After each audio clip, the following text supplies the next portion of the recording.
Hello everyone, I am Sleepy Shoreline and I am here to help you today. I know you use this video to sleep, so before that, like the video and subscribe to the channel. Where are you from and what time are you watching? Now relax and unwind.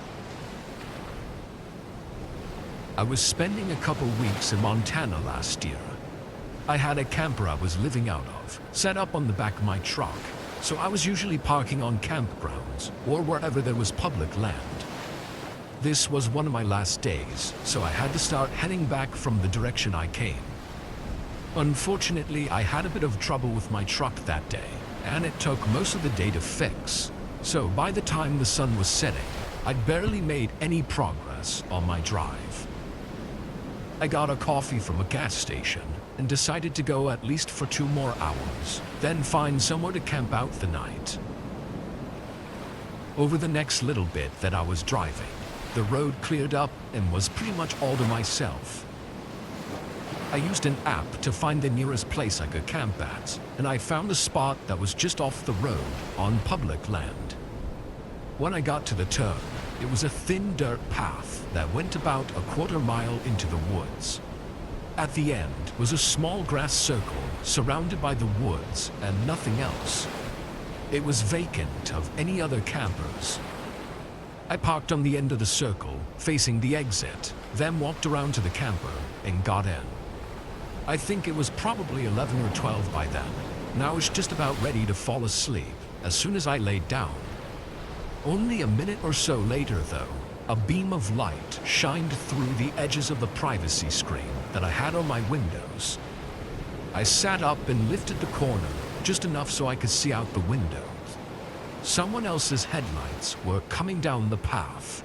As they got closer and up to the end of the path, they slowed to a stop. It looked like they saw me and maybe didn't want to camp at the same spot. But instead of turning around, they just stayed there on the end of the path. I could see that it was a truck, pretty old looking, with rust all over the front bumper, but the headlights were too bright to see much of anything else. Since they were still on the path, too, their truck was facing directly at me and blocking the whole way out. Something about this felt off. It was just a gut feeling, I guess. But after a few minutes of them sitting there, I knew I wasn't going to be able to sleep here.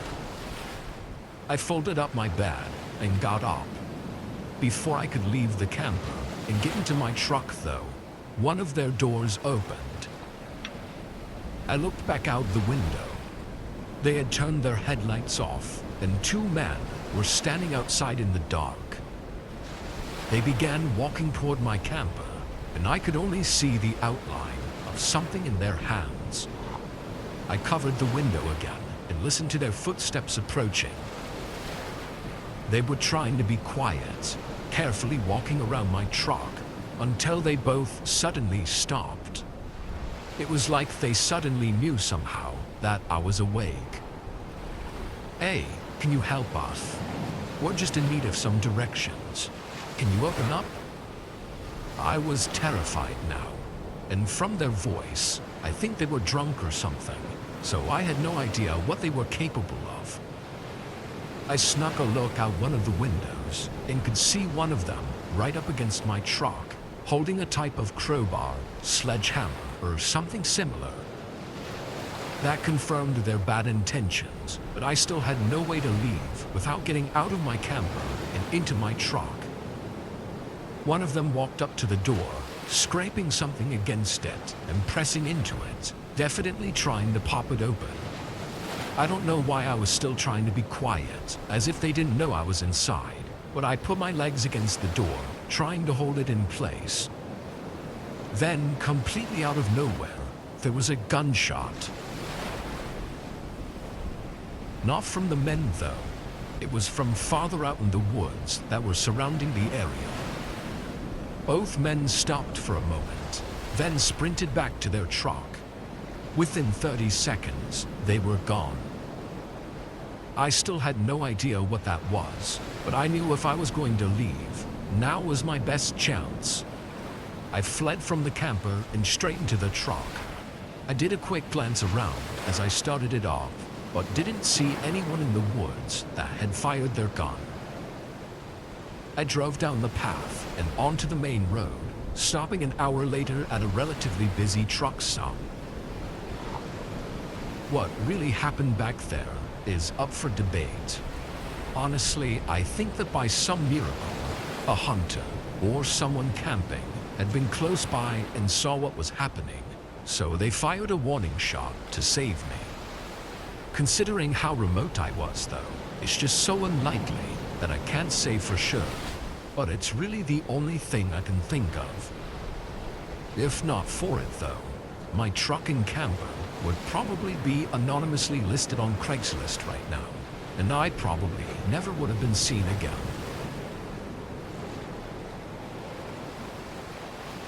I was in Washington State, spending several days backpacking through the national parks. I was already about 20 miles out from the nearest road, and for the first 2 days, I hadn't run into a single person. It was the beginning of fall, so the weather was a bit colder than most people would be okay with, but I had all the necessary equipment. Anyway, in the morning, I got up and made a quick coffee over my pocket stove, then headed out to the next campsite. It was 6 miles out, which in the mountains is a pretty far hike. 4 hours into this walk, though, I suddenly heard footsteps ahead of me. I looked up and saw a man walking along the trail, going the opposite way as me. I wasn't really expecting to see anyone, but I smiled and nodded as he passed by. But I noticed something really strange. He had no backpack, no water bottle, literally nothing. He was just wearing a long-sleeve t-shirt and some old hiking pants. I even turned around to get another look at him because I was so confused. When I did, though, he happened to also glance back at me. So to keep things from being weird, I just turned back around and continued walking. After getting some distance, I kind of forgot about it. I think I came up with some idea that he had a campsite nearby and was just going for a walk. But I also knew that no established camps were anywhere near there. Whatever the case, I didn't find it worth thinking on too much.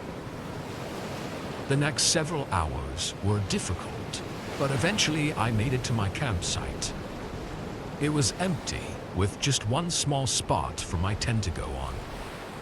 It wasn't as great as I was hoping, though. The view was supposed to be a lot better, but from the actual campsite, there wasn't really any view at all. It was kind of covered up by all the trees. The whole campsite really just felt like it was in the middle of a forest, rather than on a mountain top. I was rightfully exhausted, though, and went straight away to setting up my tent, and then relaxing while watching the sunset. As I sat there, I randomly heard a shuffling sound behind me. I turned and was completely stunned to see that same man I'd run into earlier. He still had no backpack or anything, but even more confusing was why he was at this campsite. He was walking in the complete opposite direction when I last saw him, and for him to get here now, he must have turned around pretty soon after running into me. As he walked up to the campsite, he didn't look at me, like he was purposefully pretending that I wasn't there or that he couldn't see me. He went up to the other side of the small area we were in, and he sat down. No tent, no sleeping bag, no anything. Just sitting on the dirt and looking out into the forest. He was only 15 or so feet from me, but with him looking away, I was able to get a much better look at him. The man looked like he was in his late 30s and had a short, scruffy beard with short brown hair. I couldn't help but feel really uneasy. Nothing about this was natural, and as the sun continued to set, it only made me feel even more unsafe.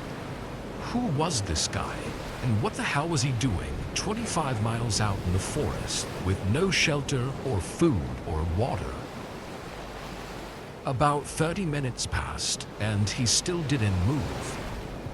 I decided, though, that I couldn't stay there. I had nowhere else to really go, but I figured I just had to find some random spot and make sure he didn't follow me. I began taking down my tent and packing up, and it was only then that the man looked over at me. And once he did, he never looked away. Every time I looked at him, he was staring right at me. Once I got everything stashed in my backpack, I saw in the corner of my eye that the man stood up. I began walking as fast as I could, hearing his footsteps following close behind me. I clutched my small knife tightly in my hands, unsure what was going to happen. After a minute, I looked back a few times, seeing him still following, but getting further away. Then I took a risk. I veered off the trail and into the woods. It was pitch black by now, so I hoped he didn't see me and would just keep walking. Once I was maybe 20 feet into the woods, I leaned out behind a tree and waited.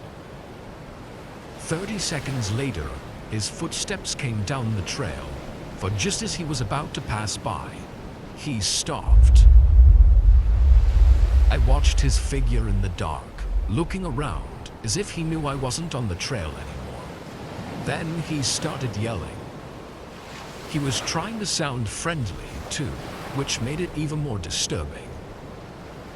After 2 minutes, though, he stopped yelling, but instead of going back to the campsite, he walked straight into the woods on the other side of the trail. His figure disappeared, and the woods fell silent. I must have waited there for over an hour before finally getting up and making my way back. I forced my body to push through and skip the next campsite just to be safe. When I was back in town, I put in a report with the local police office. They never followed up with me, though. I don't know if that man was living out there, or was trying to rob or kidnap people, or maybe even both, but I'm lucky to have gotten away when I did. I work at a gas station. I'd been there for several years, and this night was one that I assumed would be like all the rest. I came in at 8 and took over for the day worker, who went home right away. The first couple hours went by quickly, as there were still customers coming in regularly to buy a few things or to pay for gas with cash. Between 11 and 12, it slowed down to where it began feeling like the shift was dragging on. I kept myself busy for another hour, or at least tried to, with stocking whatever I could find. But then I was left with the dreaded second half of my shift.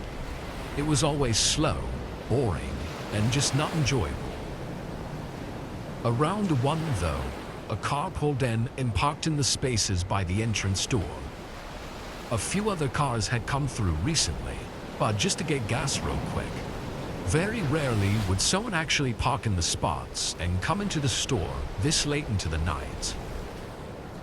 I stood up straight and tried to rub the tired look off my face, expecting them to come in.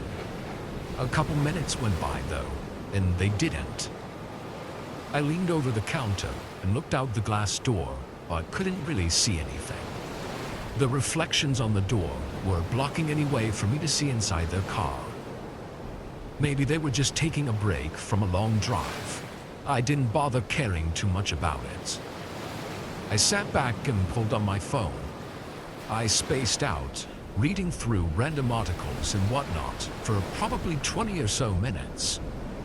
During that time, I never heard anything or saw anything. But eventually I looked up from my phone and my heart almost stopped.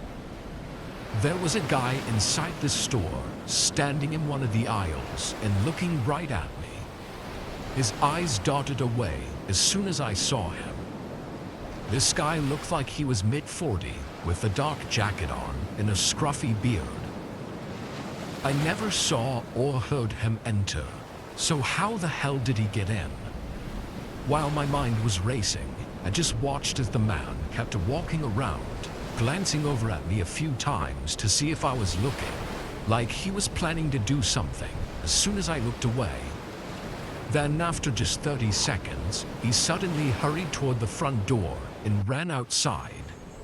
I got up and ran to look out. This was when I noticed the car was still there, but the guy walked right past it and just out to the road until I could no longer see him. I immediately went to the cameras to see how he got in and figure out what was going on. It only took me a minute to find the footage of him slowly and quietly getting out of the car, then going to the back of the gas station. There were no cameras back there, but those doors were never locked since the gas station was technically always open anyway.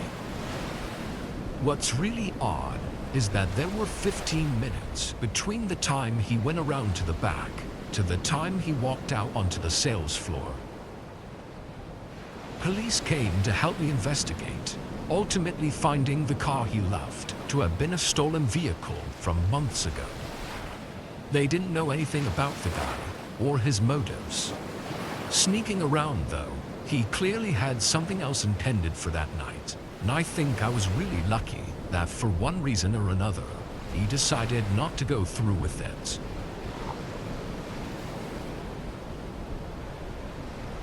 This was just over 2 years ago. My name is Jake, and before this I had no camping experience whatsoever. I really wanted to get into it though, and the only way to get into it is to go out and do it. So this was my first camping trip. I chose a campground 2 hours away from my city. It was one that seemed like it wouldn't be too crowded, but also I wouldn't be completely alone, which I thought would be ideal for my first time. I drove up there and arrived at the trailhead around noon, then hiked for another few hours before getting to the campground. There were a few pot-style benches and a couple ground-mounted barbecue grills around the site. A few short trails split off and went to smaller campsites where some other people had tents set up.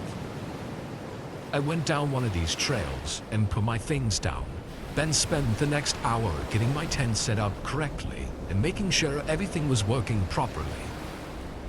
By then, a few people were in the middle area using the grills and chatting. I'm not a super social guy, so I didn't feel comfortable inserting myself into the group. But a half hour later, a guy walked down to where I was set up and invited me to hang with them. It was a nice gesture, and he seemed cool enough, so I went with it. I followed him up and met a few of the others that were camping here. Everyone was cool, so I hung around for another hour. But after that, some people split ways. I said goodnight to everyone and headed back to my tent as well. It was probably around 7, so just an hour left of sunlight, when TJ, the guy from earlier, came walking back to my tent. For reference, he was around my age, like mid to late 20s. When he came over, he asked if I'd ever been to this area before. I said no, and then he asked if I knew about the lake that was nearby. I said no again, and he immediately started telling me about this amazing hidden lake that nobody knew about, and how it was a super cool spot, and that he was gonna head there if I wanted to tag along. Again, it seemed like a friendly gesture, and honestly, I was super intrigued. I tossed myself back into my tent and left everything there, then followed him. He said it was a 10-ish minute walk through the woods, so we definitely had enough time before sunset. From the campsite, we followed this really thin footpath through the trees. It wasn't a defined trail at all, but it looks like it had at least been used a few times before. 10 minutes passed though, and there was no lake in sight. TJ also got weirdly quiet. Before, he was very talkative and charismatic, and now he was suddenly giving one-word responses. He also kept looking out at the sunset, and while he could have just been trying to make sure we had time, something in me felt like he was doing the opposite, like he was waiting for the sun to go down. After 20 minutes of walking, I started putting some distance between us. I wasn't so sure anymore about what this was, but I could feel my adrenaline kicking in, so I guess my body knew. The sun was just barely lighting up thin rows of light through the trees, and it felt like the forest was so quiet all of a sudden. When I thought I had a chance, I turned and tried to quietly run back the way we came. But he immediately noticed.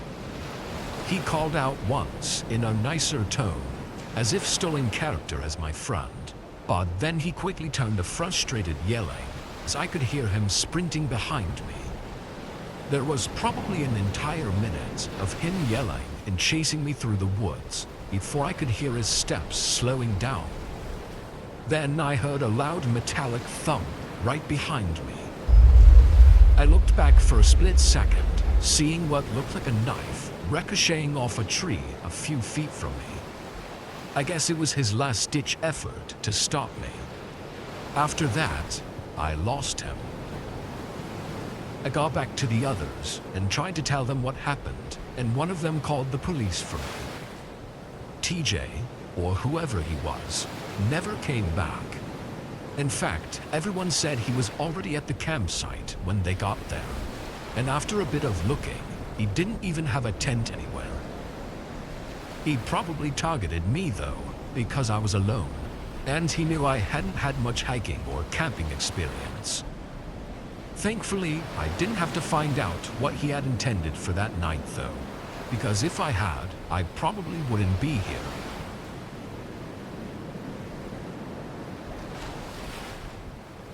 I was camping in Utah for a small weekend getaway.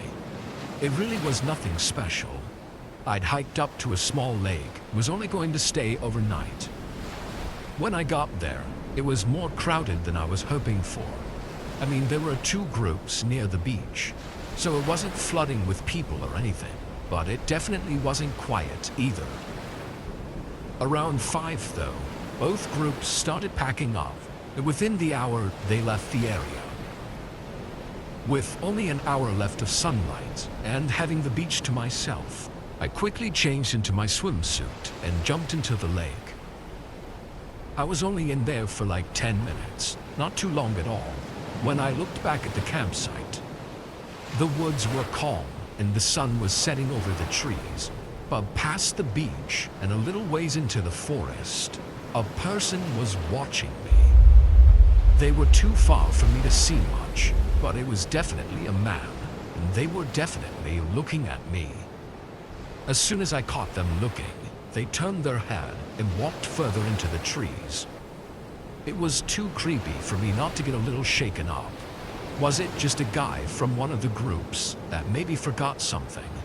Or maybe a hiker that I happened to catch looking over at an awkward time? The way they were just stopped and standing there, looking directly at me, was still super unnerving. I walked back up the beach and over to my tent, dried off and kept my head on a swivel, scanning the forest for that man. I cooked up a small meal and continued to look around for him. A whole hour passed and there were no sightings, so I figured I was good. I stayed up fairly late, at least a couple hours after sunset, mostly looking up at the stars and resting. It sounds boring to just sit there, but it's actually really nice. After a while, I got in my tent and laid on my sleeping mattress. The hike up must have made me tired, because I fell asleep quickly. As soon as I woke up though, I felt off. I didn't know why. It was the middle of the night and pitch black inside the tent. All I could hear were the insects chirping outside and a calm breeze blowing against the walls of the tent. I kind of just laid there for a while, maybe like 30 seconds, as my eyes were open but completely unable to see anything. Then my eyes started to adjust a little. I could see faint outlines of things inside my tent, and as I moved my eyes around, they fell on the zipper. The tent flap was open, and between the opening, there was a shape. I must have stared at it for a whole 4 or 5 seconds as my heart rate spiked, before my vision became just clear enough for me to make out a pair of eyes looking into mine. My adrenaline flooded through me. My instincts took over. I grabbed my can of bear spray that I had laying next to me and shot it right at the opening. They yelled, and I could hear his footsteps moving away from the tent as I started tearing up and coughing. I fumbled through my backpack to get my pocket knife. Then I jumped out, fully prepared to fight for my life. But the man was gone. I didn't even know which direction he went or anything, but I didn't waste any time. I hurried to gather my things and used my handheld GPS to lead me back to the car without having to take the trail. I called police to come out and take me home, because by then my eyes were burning from the bear spray. They didn't find anything, but I don't know how much they searched. Whoever that was, what they wanted, I honestly couldn't tell you. With the image of that guy staring into my tent burned into my head, I won't be out camping again for a long time.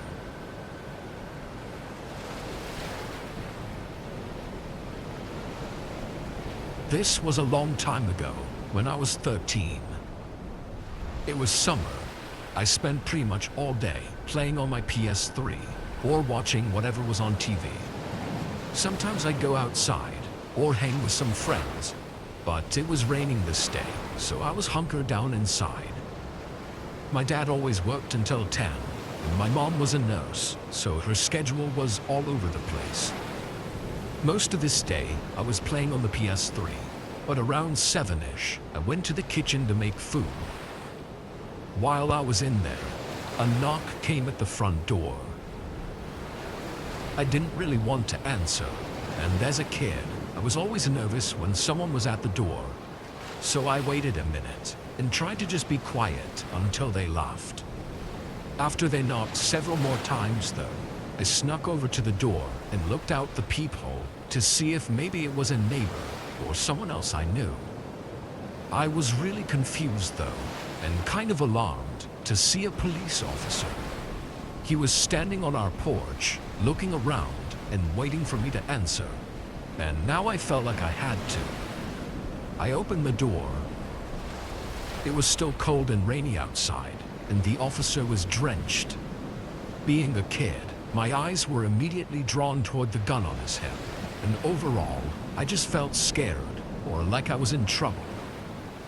He asked my name, then reassured me that everything was okay and I didn't have anything to worry about.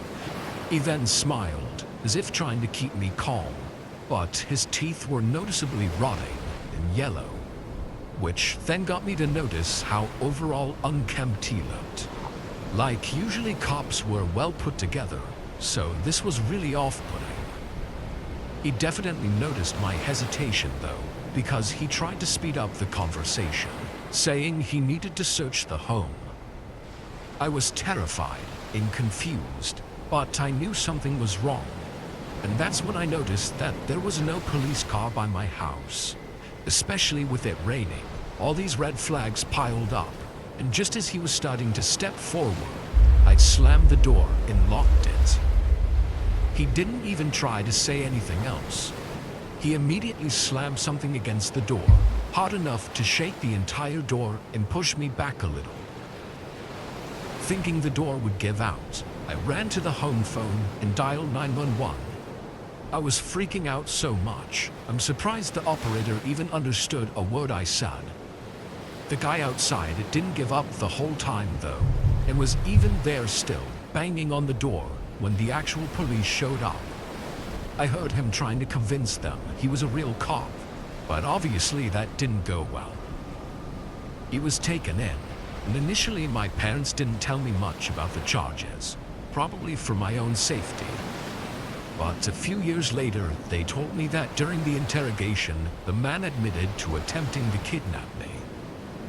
Had I been any more trusting, I don't know where I'd be right now.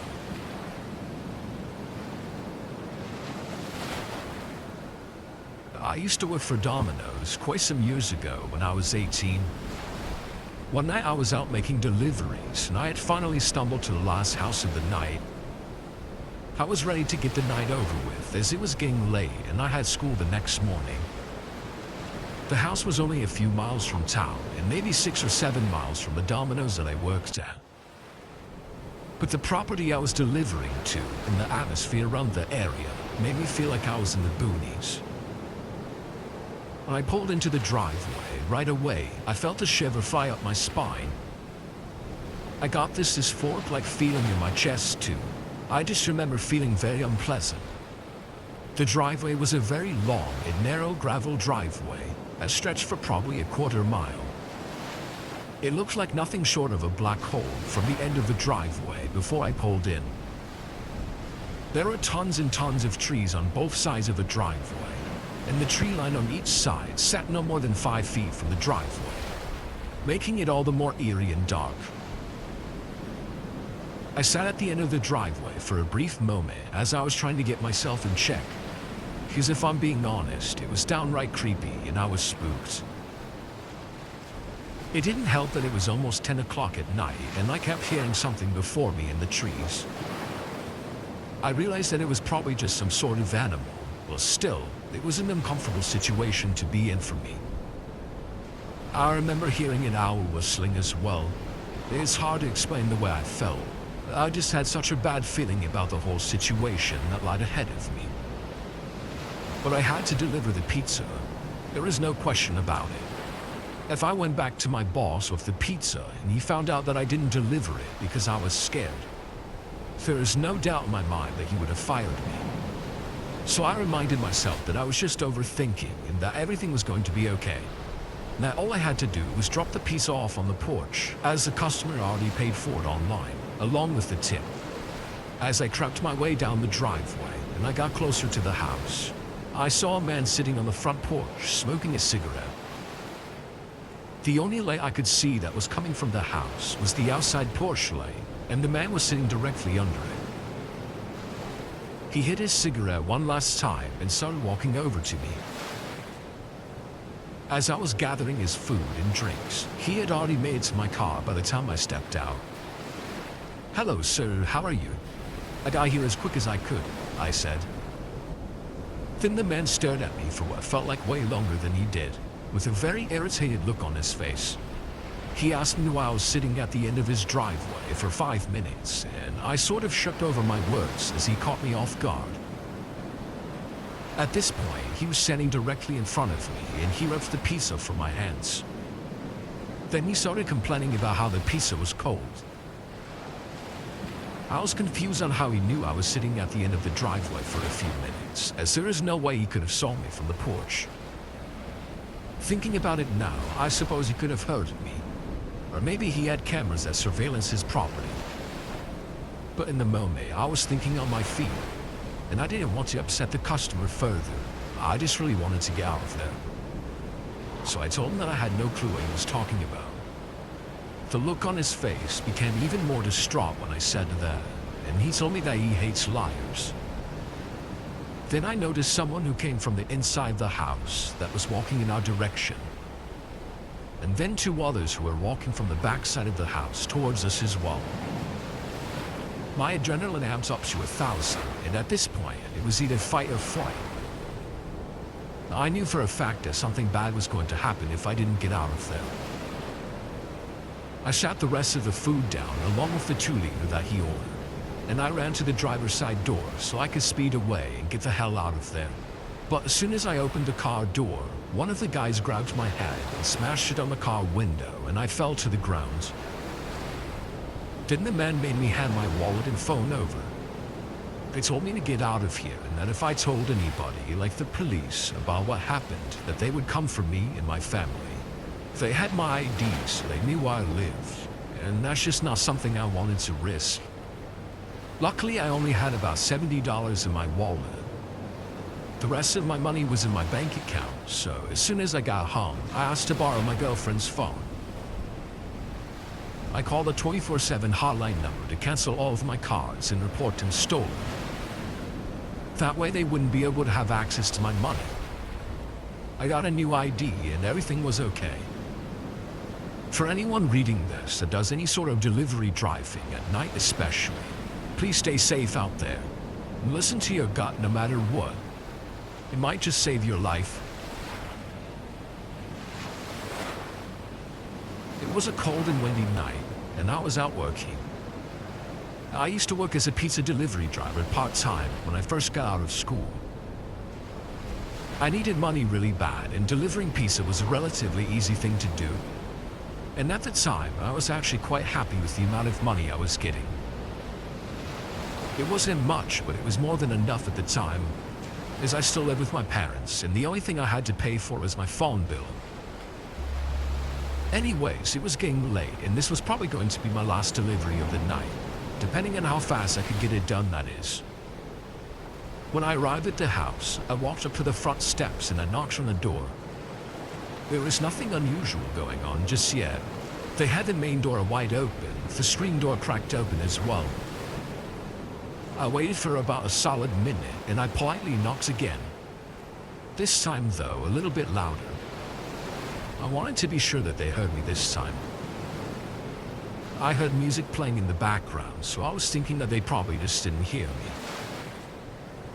I waited for another minute or so, but still nobody came to the door. I knocked 2 more times with about a minute between each time, and still no answer. I was in shock, as this wasn't something that happened to me frequently.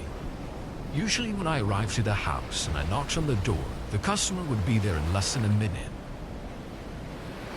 Just as I was about to knock for the last time, I noticed a piece of paper that had been stuck in between the door. I decided to grab it and read it. The piece of paper said, "Please deliver the pizza to the back door and knock loud and hard," with a smiley face on it. Right away, I picked that up as a red flag, but at the same time, I convinced myself I was overthinking.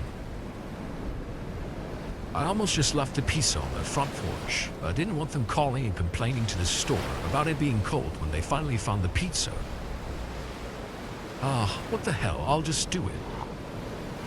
At that point, I had been waiting for almost 10 minutes, and I was genuinely starting to get irritated. As I made my way around the house, the closer I got to the back door, the louder the music became, and that's when I noticed they were having a little campfire outside. However, there was nobody outside, so I slowly walked up the back patio steps and I knocked on the door sort of hard, just like the paper had said to do. As I waited for somebody to come to the door, I was growing more and more impatient.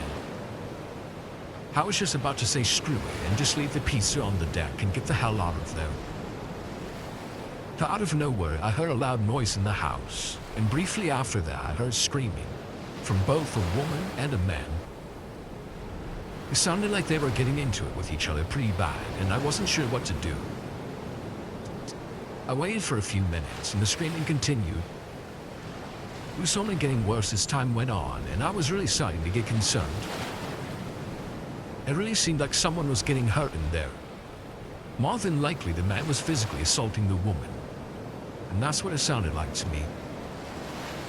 Right as I was about to call the police, the man came running over to the back door and he grabbed the pizza from me.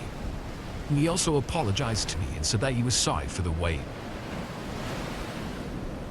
I told him it was no big deal, and I asked him if everything was okay. He was trying his best to act normal, but the way he gave me a response, and from what I was hearing a few minutes prior, I knew he was lying to my face right through his teeth. "Look, man, here's $50. Please just accept my money and go. What's going on here is between me and her, and it's none of your concern." I then looked at him with a really unsettling look, and I told him I didn't want his money, and I started walking away.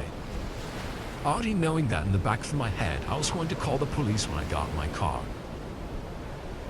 When I made it back to my car in the driveway, all of a sudden, out of nowhere, the woman came storming outside in my direction and started begging for help.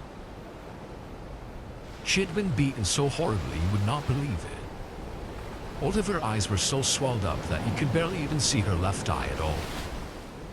She was crying and she had bruises all over her body, and she was bleeding from her nose and her stomach.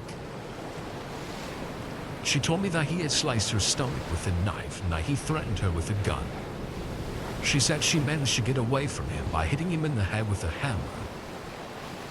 She then ran to the other side of my car and got in the passenger seat and told me to drive off. She was freaking out and screaming, telling me that we needed to leave before he came out there and killed us both.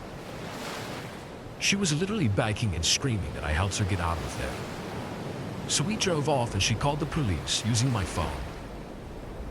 I took her with me back to my work, and my boss was very understanding after I told him the situation.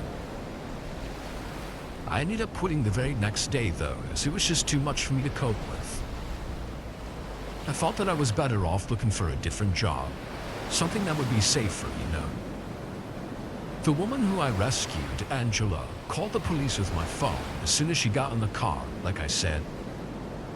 But by the time the cops arrived, Tom was dead. The man killed himself by shooting himself in the head.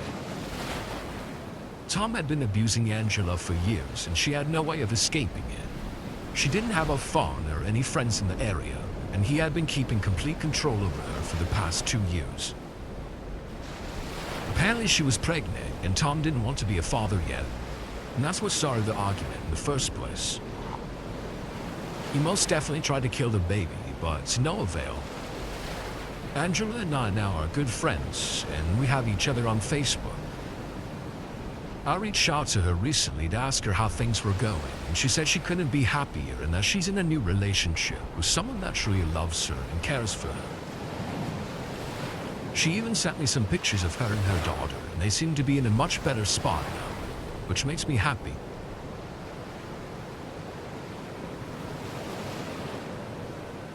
I worked as a pizza delivery driver at my local pizzeria for a decent amount of time in my late teenage years. It was almost 11 o'clock at night, and my manager asked me if I could do this one last delivery for the night, even though we usually wouldn't do deliveries past 10:30. It was a Saturday night, and we were much busier than usual, so I agreed. After all, I really couldn't have told him no, even if I wanted to. I got in my old beat-up 2008 Pontiac Grand Prix, and I turned some music on to help me stay awake, so I was getting really tired, and I was just ready to go the hell home. I live in a small town, so I knew the area very well, like the back of my hand. Ironically enough, I've actually never delivered around this area before. It was a few miles out of town, and I'm positive it would have technically been a different jurisdiction, or at the very least a whole different township. As I was getting closer to the house, I realized how unfamiliar the area was, but it didn't bother me much. When I got there, my GPS told me I had arrived, but I was still about a quarter mile away from the house. I was really confused, so I kept driving until I saw the next house. I was literally in the middle of nowhere, so I figured it was just a GPS being glitchy or whatever. Like I said, I stopped at the next house, hoping that it would be the correct address. I pulled into the driveway, but the driveway was super long, and I didn't want to drive all the way up to the house and have it be a total stranger. I didn't even order a pizza. So I stepped out of my car, and I looked to see if there was an address in the mailbox, and there was. It was definitely the address I had in my GPS, so that gave me a lot of relief. I headed down the driveway slowly, and I don't know why, but I parked my car about halfway up the driveway, and I walked the rest of the way up to the house. I knocked on the door and I waited for a few minutes, but nobody answered. I knocked once more and waited, and still no answer. I was upset because that meant I pretty much just wasted all that time for nothing, because my job really relied on tips. I put the pizza on their front porch and I started walking back to my car. I picked up my pace a bit because it was really dark on their property and they didn't have any of the outside lights on, so I had no source of light whatsoever. Before I got to my car, as I was walking, I started hearing footsteps that sounded like it was coming from the back of the house. I could hear the leaves crunching and the sticks snapping with every step that they took. I didn't know who or what it was, but I really didn't want to stay long enough to find out. I got back in my car and I started it, and I slowly started backing out. So there wasn't really any room for me to do a U-turn unless I were to drive all the way up the driveway and turn around, and I really didn't want to do that. Anyways, as I was backing up, I was too busy looking behind me to make sure I was following along the driveway. But when I turned my head back around, there was a man that had some sort of wolf mask on. He was chasing me. I practically forded immediately as he was running quite fast. I didn't want him catching up to me. The driveway had a decent-sized curve to it, and I sort of slid off the gravel, and I hit the mailbox, and I almost ran straight into the ditch. The man caught up to me, and he tried to open the passenger side door, but I had locked it before he could open it. And then I drove off. I drove back to the restaurant, all while trying to figure out what I should do and if I should call the police or not, but I chose not to. I didn't tell anyone at work about what happened either. I was worried they wouldn't believe me and that my boss would think I made up a story to cover up the fact that I hit their mailbox and completely knocked it over. The strangest thing about this story is I never heard anything afterwards. I kind of thought that someone would call and complain to the restaurant about me hitting the mailbox. But the more the time goes on, the more I realize that I don't think the man with the mask lived there. And I had a feeling that the house was either vacant or foreclosed, or the people that lived there just simply were home. Either way, I'm almost 100% positive that the man with the wolf mask didn't order a pizza with the intentions of eating it. I think he had a more devious plan.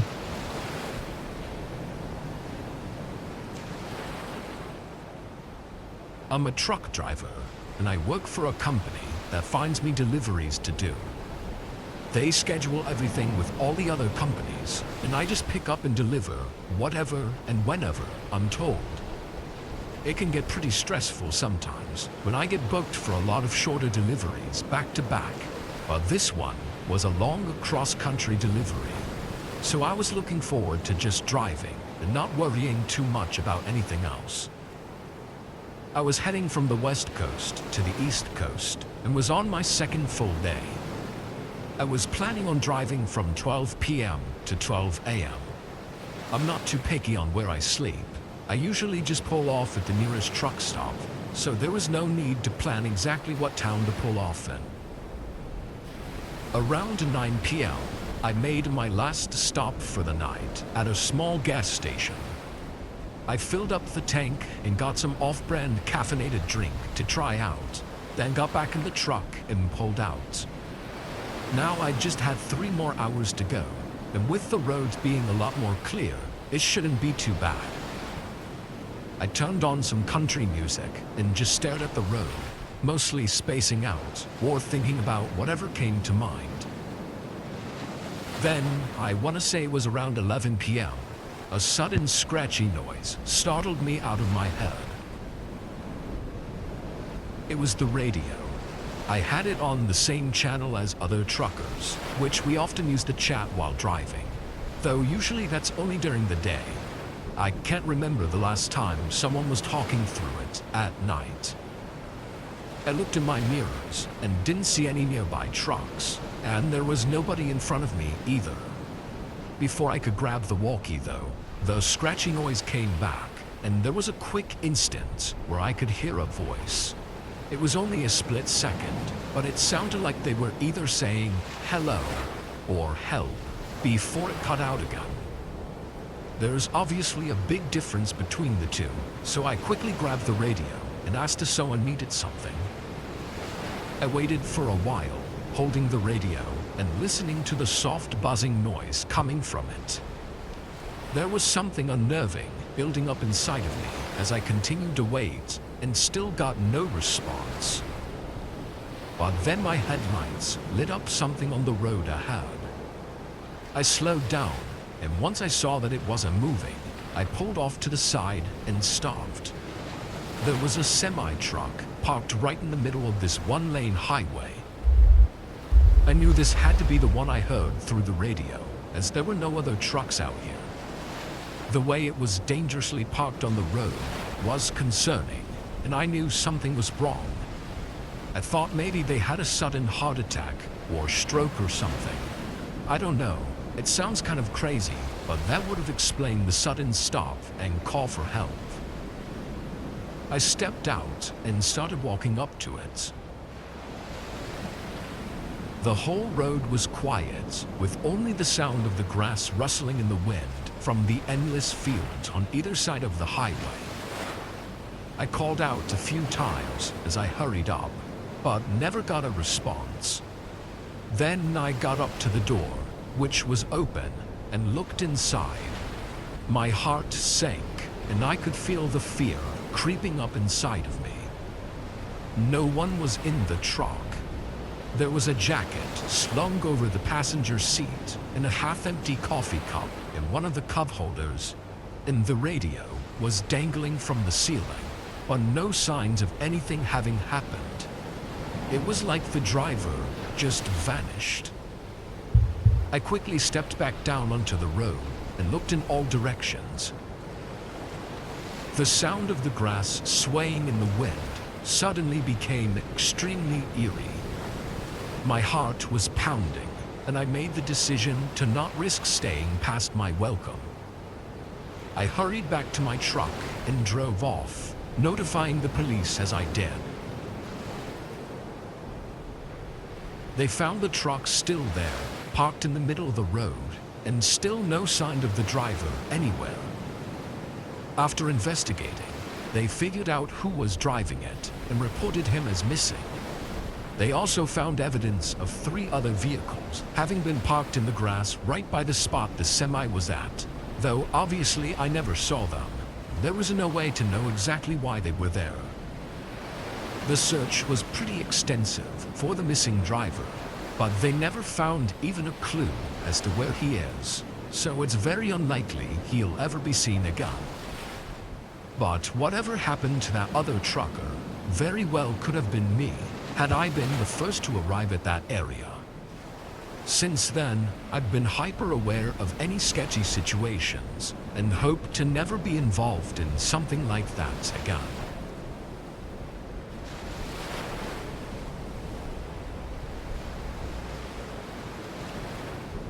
I was en route for an overnight delivery.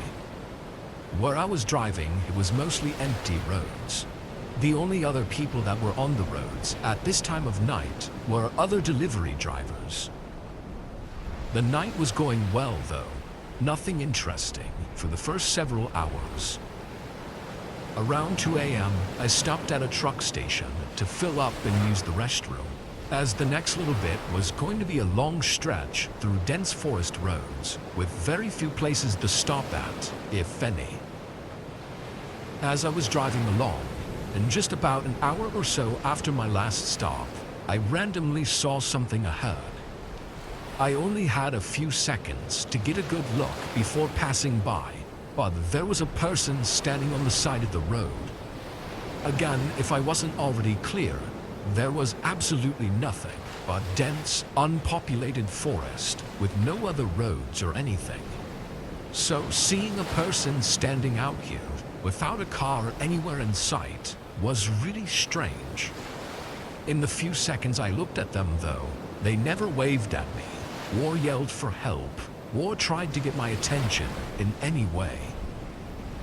I couldn't stop thinking about it as I drove for another mile before I suddenly saw another person. Standing on the side of the road, there was a woman this time. She was wearing ripped jeans and a red sweatshirt, and as I passed by, we made eye contact, and she just stared at me. No smile, no frown, just an empty face. It was extremely disturbing, enough to make me literally shiver. I looked in the mirror after passing them and could see their head follow my truck before they were covered up by the dark. When I looked back at the road though, my heart almost stopped and I slammed on the brakes. I could feel the whole weight of the semi pushing forward as I abruptly came to a stop. Right in the center of the road, there was a body. It was laying flat across the street, though I couldn't tell if they were alive or not. They weren't moving, but I also didn't see any signs of an accident. Like there was nothing else on the road, and the way that they were positioned, it didn't look like a car had hit them, or anything like that. I felt like I needed to check if they were okay, But also, I had this really bad feeling about whatever this was. I mean, seeing 3 people out here in just the span of a mile is a crazy coincidence. I looked around at the forest covering either side of me, and this sense I had only continued to grow. After being stopped for a whole minute, I put it back in drive and carefully drove around the body. My heart was still racing, and when I finally got around them and started back on the road, I checked my mirrors one last time. The body wasn't on the ground anymore. They were standing up and watching me drive away.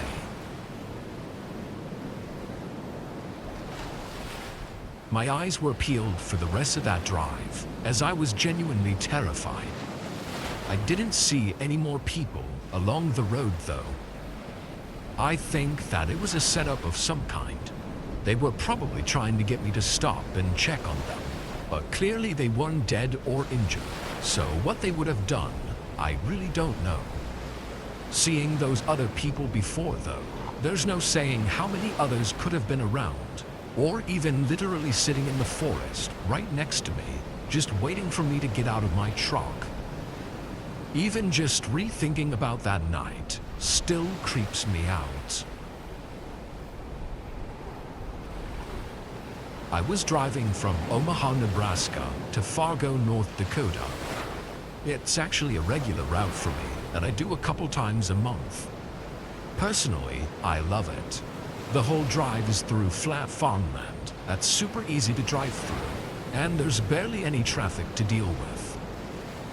Doing the route so often, I always took the same stops. The halfway point that I'd always stop to sleep at was a truck stop that sat in between 2 really small towns in South Dakota. This truck stop was abnormally large, and since there were very few truckers taking this route, it was almost always empty. Maybe 2 or 3 other trucks, and that's it. Anyway, the first day of driving went well, and I'd arrived at this truck stop just after 1 a.m. But something was immediately wrong. The building that was there was completely boarded up, and all the gas pumps looked like they were ripped out of the ground, and all the lights that should have been lighting up the lot were off. It had been shut down and abandoned. I couldn't say I was surprised, but this really threw off my routine, and now I either had to drive for another hour or try sleeping at this dark, abandoned lot. Now, on any other day, I probably would have just said screw it and slept there. But for some reason this night, I didn't even consider it. I immediately pulled back onto the highway and continued driving, only to quickly regret my decision as I struggled to keep my eyes open. I made it a very unimpressive 15 more minutes before pulling onto the gravel on the side of the road and trying to slap myself back awake. While I was there, I looked out the windows. I was in the middle of nowhere, and honestly, I knew this was a bad idea, but I figured there was no point in dangerously driving while sleepy and tired, when I could just sleep here. I know other truckers did it all the time, so I felt comfortable enough to try it. I shut off the engine and locked the doors, then put my window covers up and leaned the seat back.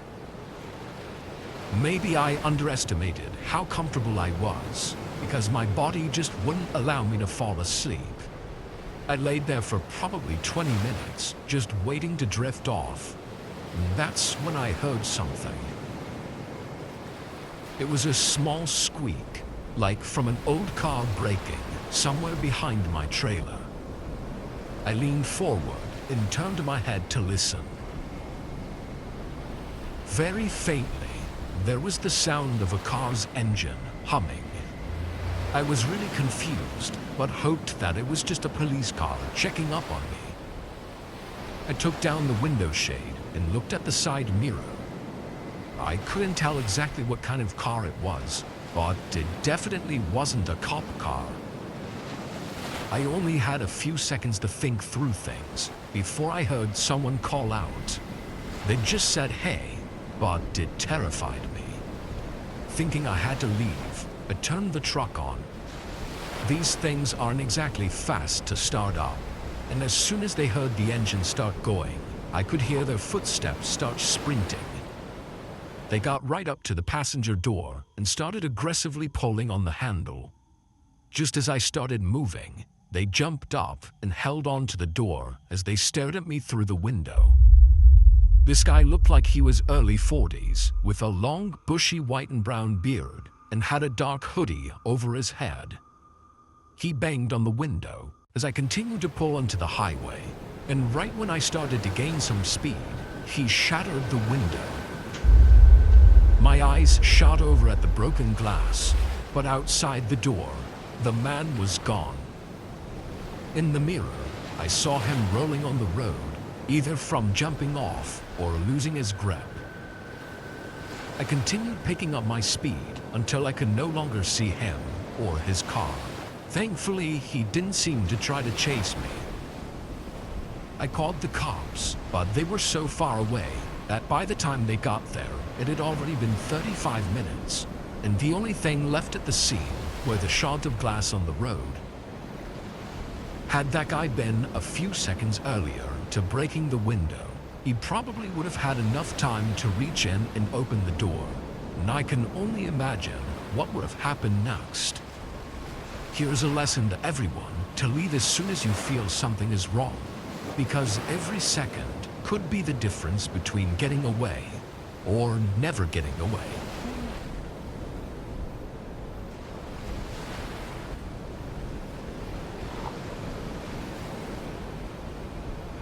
My name is Leo, and I work for a pizza shop in my small town. I don't do deliveries or anything, but I do mostly everything there is to do inside the shop.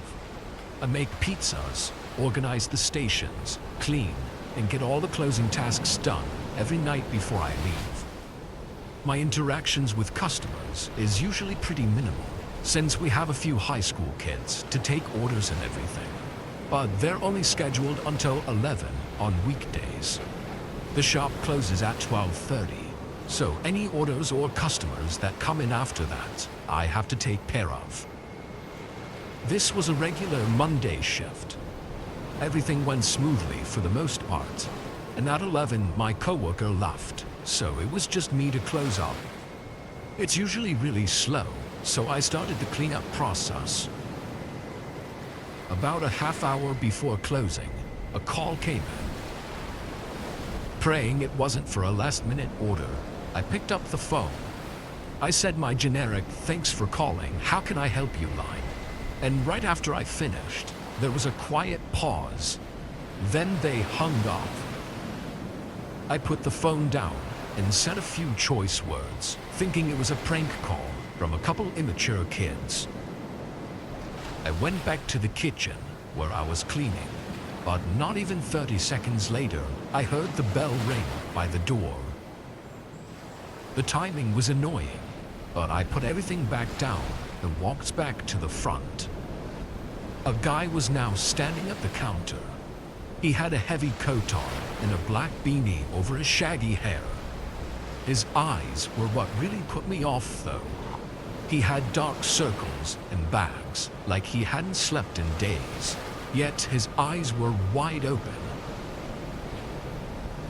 How can I help you?" I said, standing a couple feet from the counter. "I'd like to place an order right now."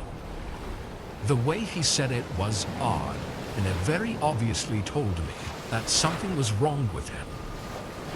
I said okay and asked what he wanted, but it almost seemed like he wasn't expecting me to say that. His eyes just continued to hold this disturbing stare at me as he struggled to respond. I looked away out of uncomfort, but my eyes fell on his hand that was partially out of his jacket pocket. He was holding a knife, like a typical kitchen knife. I think he was trying to hide it, but I could see the handle in his hand, and part of the blade was sticking out of his pocket. I felt my stomach drop and blood rush from my face, almost like I was gonna faint. I looked back up, and his eyes were still staring at me. but his face was stiff and emotionless.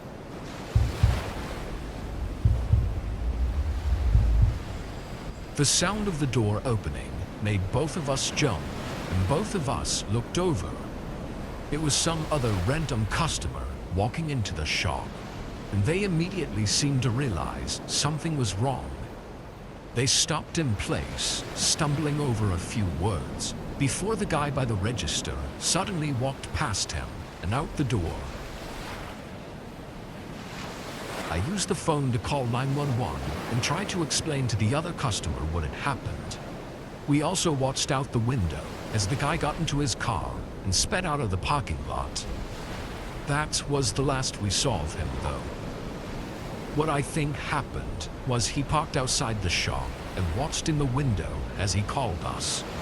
Once he saw that it was me answering the phone, I guess he knew I was alone, so that's when he walked in.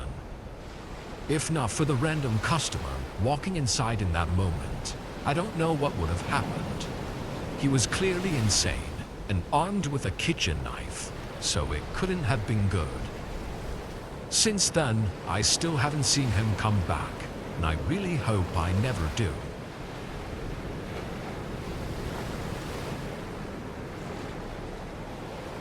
It was the middle of summer and my parents had left for the weekend to go to our house in Cape Cod. It's about a 2-hour drive away, so it's no big deal for them to leave me alone for a few days. My mom had made some pulled pork and pasta for me to heat up to eat whenever, and I had some money if I wanted to order a pizza. Things were all good, and the first night I was alone, I stayed up till 3 in the morning playing Xbox, so I woke up really late the next day. I checked my phone when I woke up, and I saw it was a little bit past 1. I had made plans to play some street hockey with my friends at about 3, so I threw myself out of bed and stumbled into the shower. I take really long showers, so when my parents are gone, I go mental.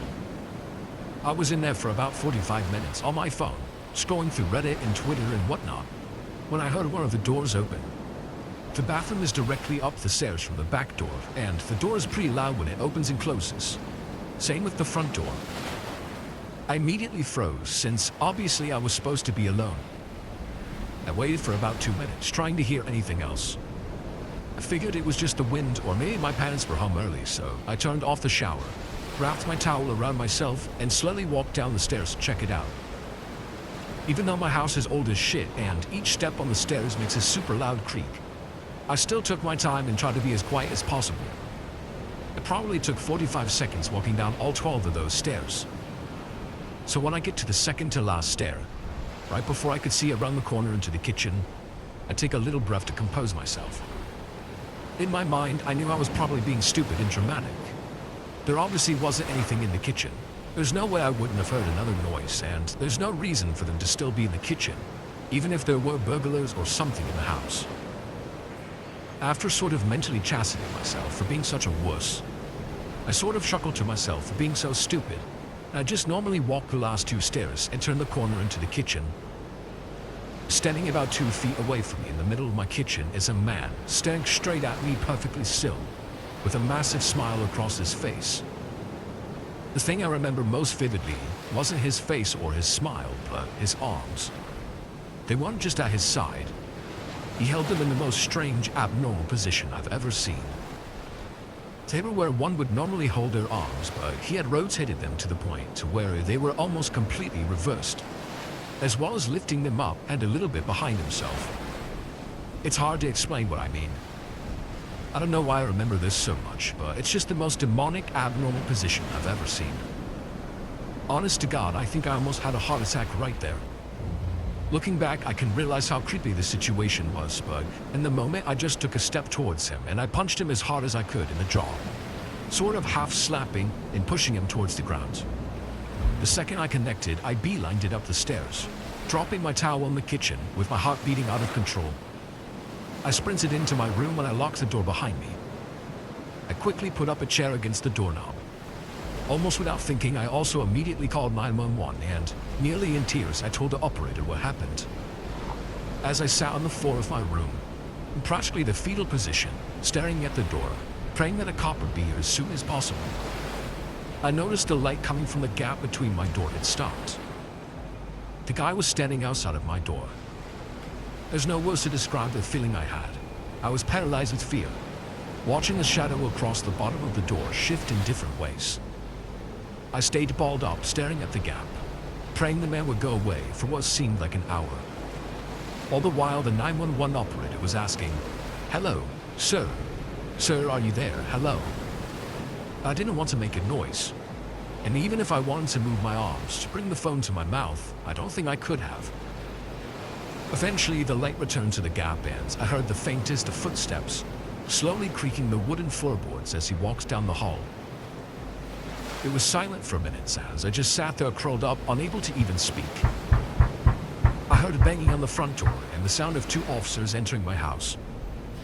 I finally felt safe. I opened the door to the 2 of them standing there. I almost cried.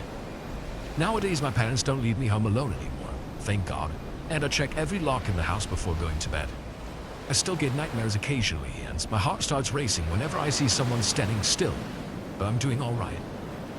Even working with sketch artists and a few lineups, the police never found whoever was in my house. That sends shivers down my spine every time I look outside, half expecting to see him standing across the street, smiling under a lamppost. I have no idea what he wanted or who he was, but regardless, maybe that's for the better.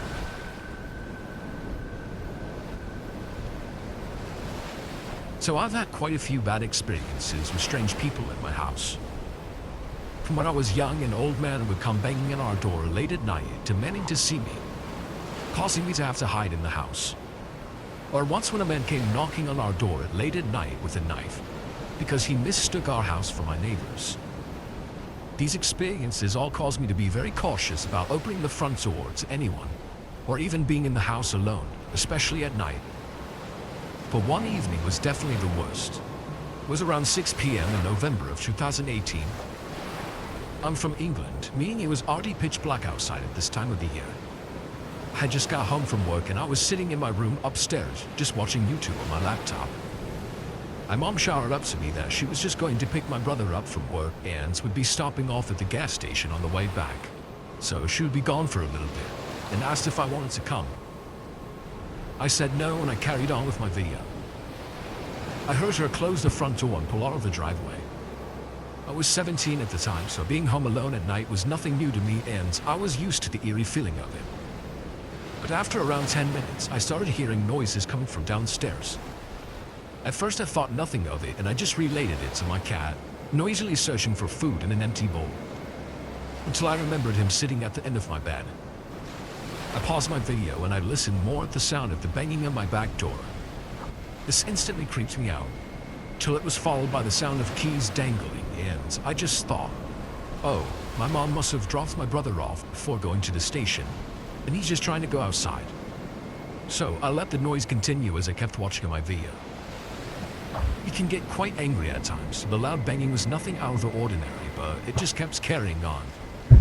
Banging and the sounds of keys dangling, then dropping, then banging again. Then the fear really hit me. I don't think it's him. I walked out of my room slowly and sat on the stairs, listening carefully to the noise. It definitely wasn't him. I'm an extremely anxious person, and everyone gets those times late at night when they hear noises and immediately think the worst. This was just one of those, I told myself.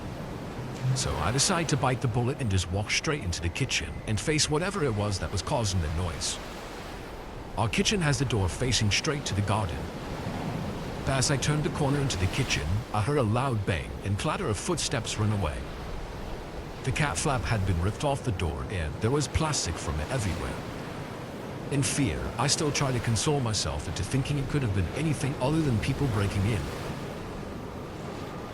I sat back on the stairs and called my mom just to check again that it wasn't my brother home early and just in a bad mood. But then he answered my mom's phone while still in the car. "Are you home?" I shouted at him. Then my voice started to break with terror. "Please be serious. Are you home right now?" I asked. "No. What do you want?" he said. Even though he said he wasn't, I still begged in my mind that he was joking, just to scare the shit out of me. But he heard how scared I was and began to worry. I explained to him what happened and he started to scream at me to call the police. He's never been the protective type, but I could tell now he was really worried and told my mom to rush back home straight away.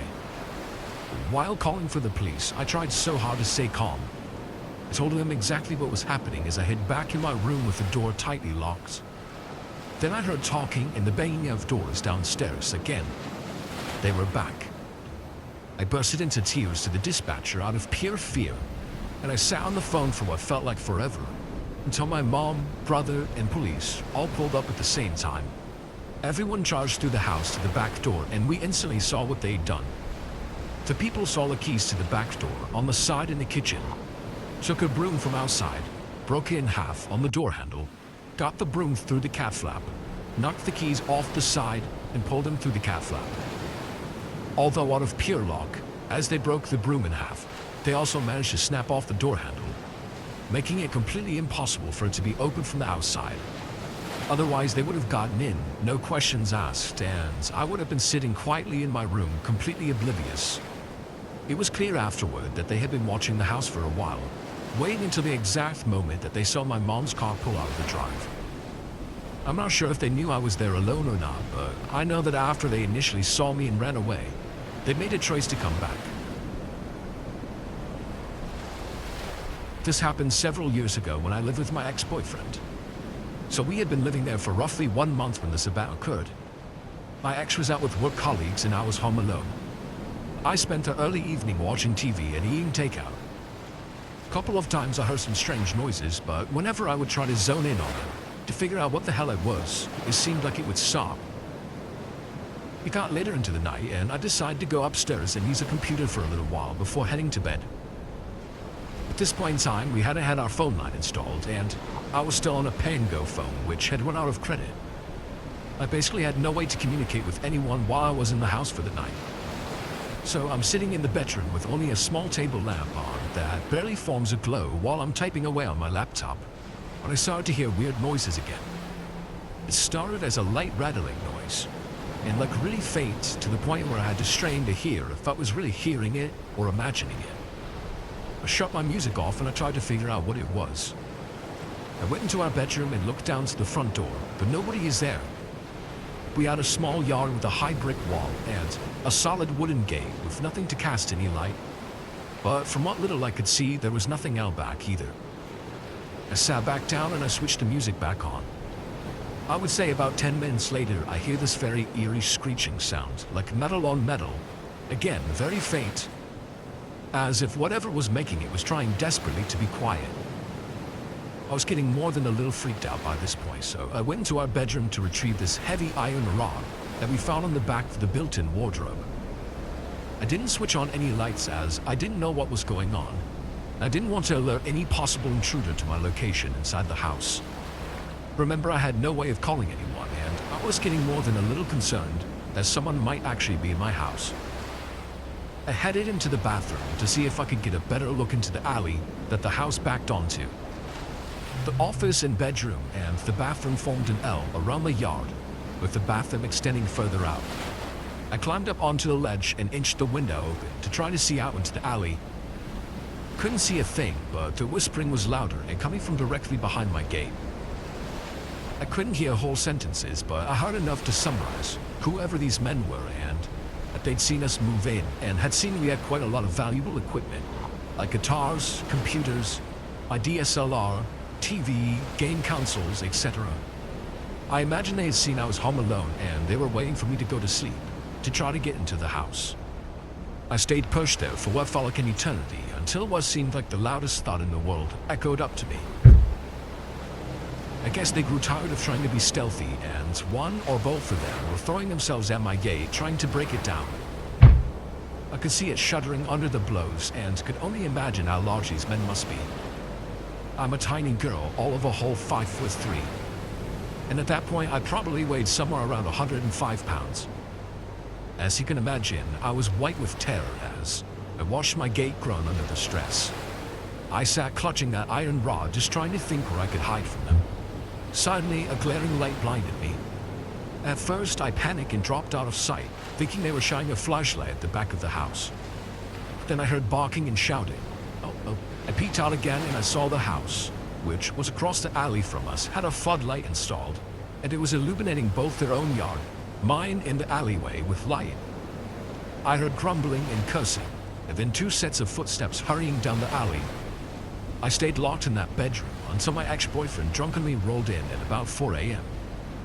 I didn't sleep a wink that night, and when I went to a yard in the morning, my gate was hanging by one hinge, allowing easy access from the alley. When I looked at the back of it, the keyhole was covered in scratches, as if someone had tried to force the lock. If they hadn't woken the house behind us, I tried to think what could have happened. This happened well over 10 years ago, so I will try my best to describe the events accurately. One of my childhood homes had a balcony that was attached to both my mother's bedroom and mine, via big double glass doors in each one of our rooms. Next to the balcony are 2 trees. One I used to often climb up and down from the balcony. This balcony faced out to the street. I was a 13-year-old girl at the time of this story. One night, when my brother and mother weren't home, I was reading in bed with a very dim reading light. I heard what sounded like something moving in one of the trees outside, but this didn't worry me as possums and bats are common in our area. Now it has thin curtains covering the glass doors that separated my room and the balcony. As mentioned previously, the doors faced out towards the street where the street lamplight was almost always visible through my curtains. Shortly after hearing the tree rustling noises, I see a shadow slowly move past the doors, at which point I immediately turn off my reading light and freeze like a deer in headlights. The shadow was tall, so it wasn't one of the neighbor kids that I'm friends with, and it wasn't my 5-foot mother. The person moved slowly, creeping as though they were trying not to be noticed. They wouldn't likely be able to see into my room, but I could see them thanks to the streetlights behind them, creating a dark silhouette. They moved past my doors out of sight, and I sat there unable to move, or even think about what to do, other than be absolutely still. That is until I heard another sound. Sound of someone trying to open one of the glass doors. My mom's door to the balcony. I didn't know if she had locked him or not, but I wasn't taking any chances. I moved as quickly and as silently as I could to the bedroom door and locked it.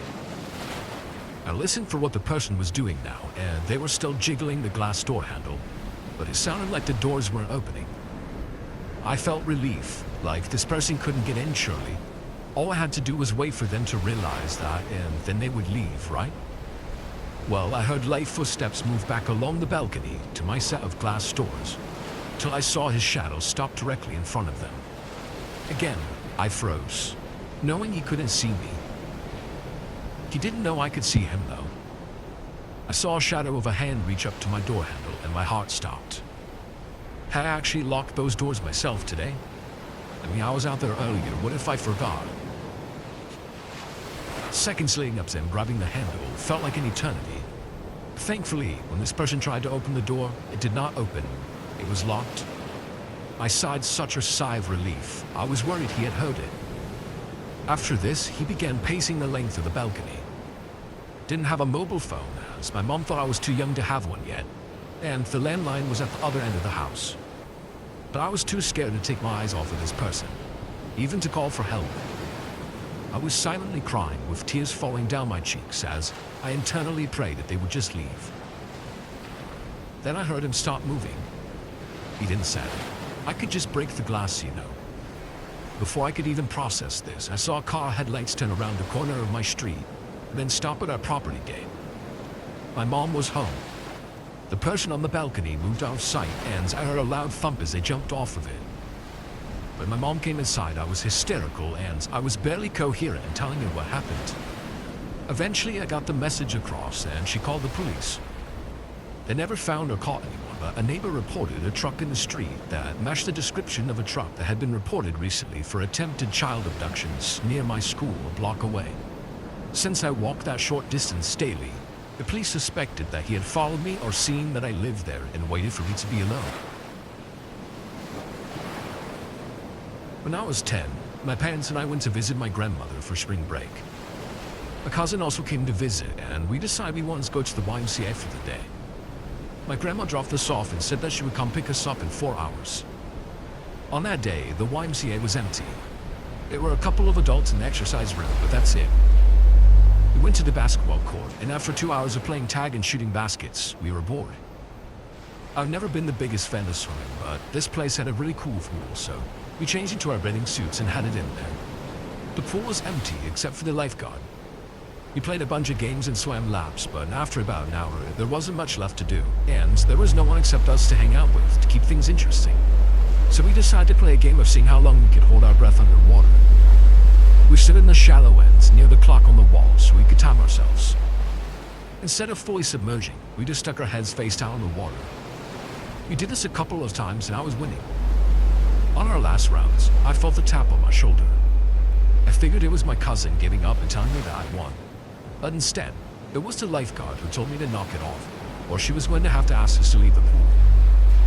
Since we were tired of being in the pool already, we figured we would just get out and get dressed and go back to the basketball court, so my grandma picked us up. We only had an hour left anyways, and the water was freezing. As we got out, the lifeguard stopped us and asked if we wanted to go into the sauna to warm up and dry off. The sign said 18 years of older, so, of course, we were super excited that she allowed us to do that. She walked us to the sauna and unlocked the door. The door was glass and the interior was made entirely out of wood. Inside, above the door, there was a clock, probably to help make sure you were not in there for an unsafe amount of time. The lifeguard stand was adjacent to the sauna. If you looked out the door, you could clearly see it. She followed us in and went over to a thermometer encased in plastic and unlocked it so she could crank up the heat. I figured that she must have to turn it on each time, so I didn't think anything of it. Both my cousin and I were very short girls, so we couldn't see the temperature that was on the thermometer knob, but I know she was turning up the heat. Then she left and shut the door behind her. I thought I saw her lock the door too, but I thought to myself, why would she lock the door when we might want to get out? I checked the clock and decided that we should get out in 10 or 15 minutes. It was already plenty warm in the sauna, but now the room was blazing. It felt nice because I was so cold from the pool.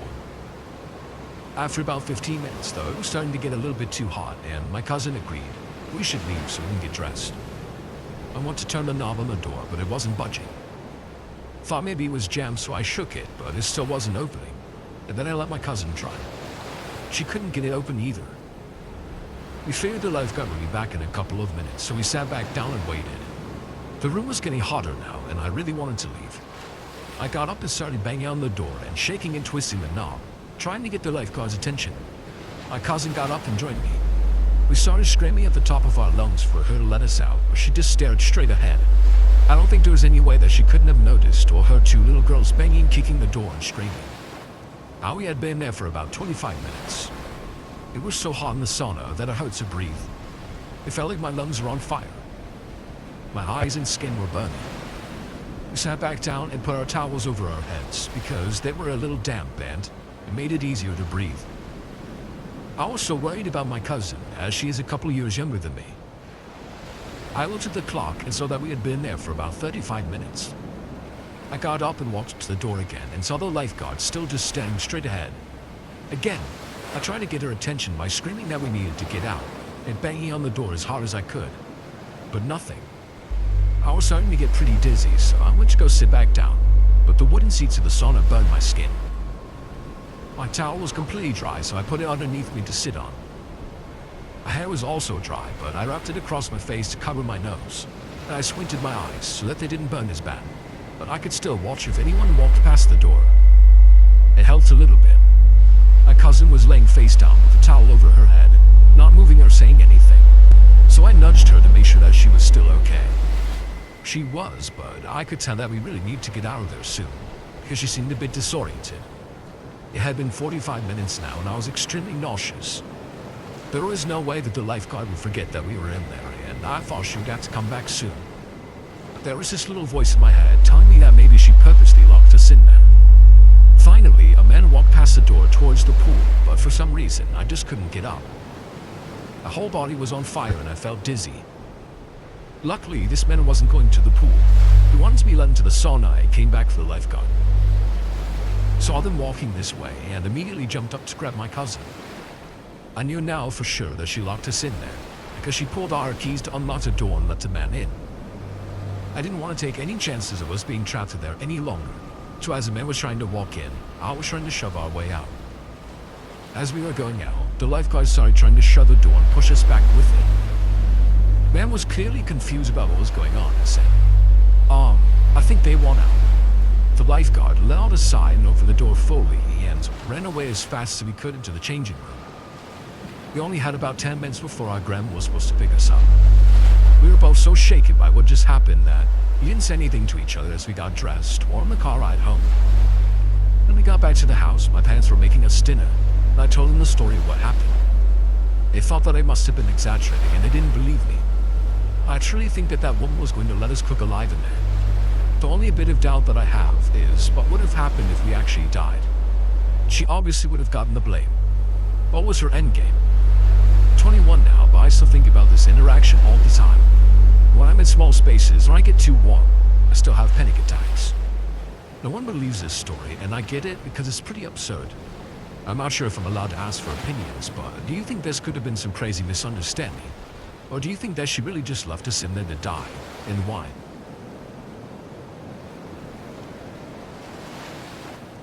I used to work in a strip mall all in a fairly rural area. Most people are recognizable, even if you don't know them personally. People from our area frequently stop on their way through other towns. So it's not like there are never out-of-towners, just that they might be easy to spot. Like many places, we have a few homeless folks that hang around the shopping center, and they occasionally ask people for change or food. It can be a nuisance, but the folks that work at the shops kind of kept an eye on them, to help them out or to keep track of how they were doing. There was this one guy, let's call him Shane, that over the course of years had slowly gotten in worse and worse shape. He would be filthy and was clearly not doing well mentally, and was usually intoxicated. He always had several layers of clothing, and the pants that he wore on the outside of his pants always sagged, making it hard for him to walk. He'd go missing for days and then show up again. We'd wonder what happened to Shane and ask around a bit. And a few days later, he'd appear again. He was always so dirty. I always wished there was a way we could get him some help. I didn't really know what to do. One day, I was out in a major city that was about 80 or so miles away from where I work.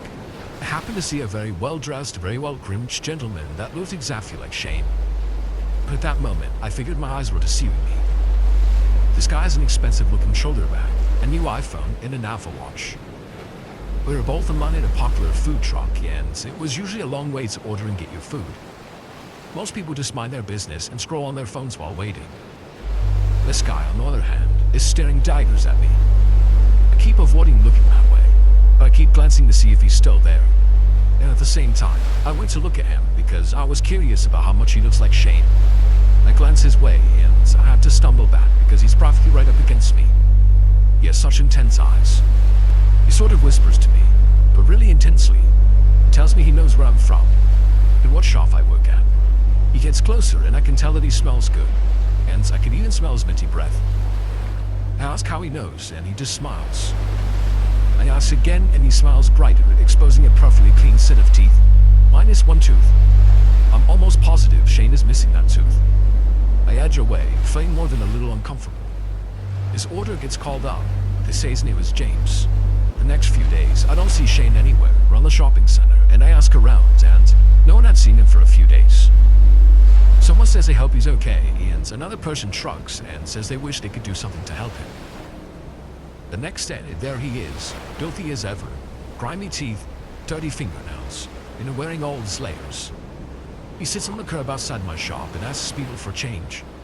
I decide to venture out and confront him. I'm 100% sure that it's him. But I don't understand how he could get so filthy and smelly in such a short time. I asked him if he was in the city, and he looks at me through bloodshot eyes and mumbles that he'll kill me if I tell anyone. This takes me aback, and I look at him puzzled. He slurs again that he will kill me if I tell anyone that he's not actually homeless. He starts to get worked up, and I end up calling the police because I didn't know at that point what he was capable of. He wandered off, and I haven't seen him since.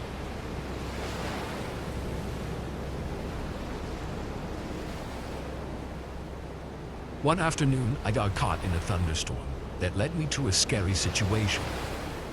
I needed to head to the local grocery store for pet food, and I also decided I would pick up dinner for myself from there as well. I have a car, but I don't care to use it too much since I prefer walking to most places. I get good exercise, and it's usually a good experience. The grocery store was a good 40-minute walk from where I live, so I left the store in the early afternoon. It was warm out and the sky was completely clear when I left. In fact, the entire time that I was walking to the store, it was nice outside. I got to the store, purchased a few items I needed, then put them in my backpack that I always carry with me. When I left the store, I was surprised by the sudden change of weather. The clear and sunny day had vanished and was replaced by a blanket of black clouds. I hadn't bothered to check the weather before leaving the house. It was so bright and sunny outside before that I didn't think I needed to, but it now looked like it could begin storming at any moment. Well, I started walking out of the parking lot and I walked fast. Even walking quickly, it would take me at least 30 minutes to get back to my house. I couldn't run because I didn't have good shoes for that. I had a backpack on, and overall I just wasn't a runner. I tried to hurry as much as I could though. I had made it part of the way home, but then the thunderstorm began. There was nowhere nearby for me to take refuge as the sky began to dump sheets of rain on me. It happened so quickly, and I was completely drenched in probably less than a minute. I barely even heard it approaching through the rain, but a truck pulled over and the man in the truck asked me if I wanted a ride. I told him that I was soaked and wet and would just get his car wet as well. He insisted, however, and eventually I gave in and I got in the truck. Now, rather than take me home, the guy just kept the truck where it was and then began talking to me. He told me that he had seen me many times walking up and down the main street and had always wondered if I had a car. I told him that I did, and I just explained how I enjoyed walking and I hadn't checked the weather for the day. Finally, he took off driving. Instead of turning into my neighborhood where I directed him to though, he pulled into a truck stop. My first thought was that he needed to get gas or buy something, but he drove around and parked in the far back of the lot. I was about to ask him what was going on when he turned to me and abruptly said, "You know, you could take your clothes off and you wouldn't be so wet," as he placed his hand on my knee. I responded that I was fine and could change at home, asking what we were doing there and if he could please just bring me home. The man continued to stare at me and eventually said that we could just hang out for a while until the thunderstorm was over. I was feeling very uncomfortable. I had thought that this had been an act of someone being a good Samaritan, but it was clear to me now that it wasn't. I felt around for the door handle on my side, but I realized it wasn't there. I couldn't open the door and get away. The man pushed himself closer to me, and I had to find a way out of that terrifying situation. Instinctively, I did the only thing I could think of, and I punched him in the crotch as hard as I could. He screamed in agony, and that was my chance. It was disgusting, but I crawled over the guy. He kept trying to grab me, but I was able to crawl over him and open his door and get out of the truck. Slipping around on the wet pavement, I managed to run into the truck stop, even though I didn't have good running shoes. I alerted the cashier in the gas station to call the police. The guy drove off before the police got there, but they were able to pick him up later due to the description I gave them. Turns out the guy had been in jail several times for doing what he tried to do to me. Unfortunately, it wasn't enough to convict him just based on what I testified to, but I was able to get a restraining order on him. For a while afterward, it was difficult to walk out on the street. Every time a car passed by, out of the corner of my eye, I saw that truck and I got afraid. I get Chipotle quite often, and usually I go and order it at the restaurant. It's always pretty quick, and there's a Chipotle less than 10 minutes from my apartment. But a couple of months ago, I saw on the Chipotle app that I could get a free delivery. I can't remember why, but it was a limited time deal, so I decided to use it.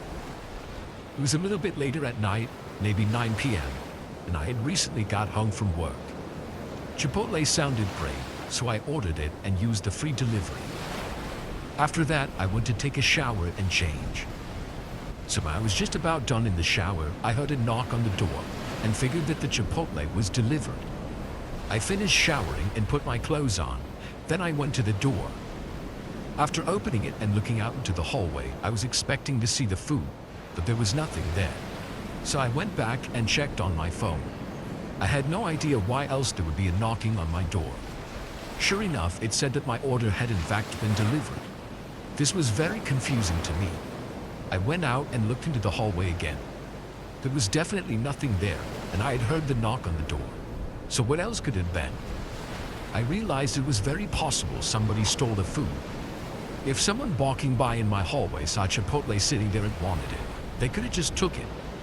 I called the Chipotle saying that I didn't get my order and thought that it was stolen. It was a little bit awkward, but they eventually ended up delivering another one to me. This time I was right there at the door when it arrived.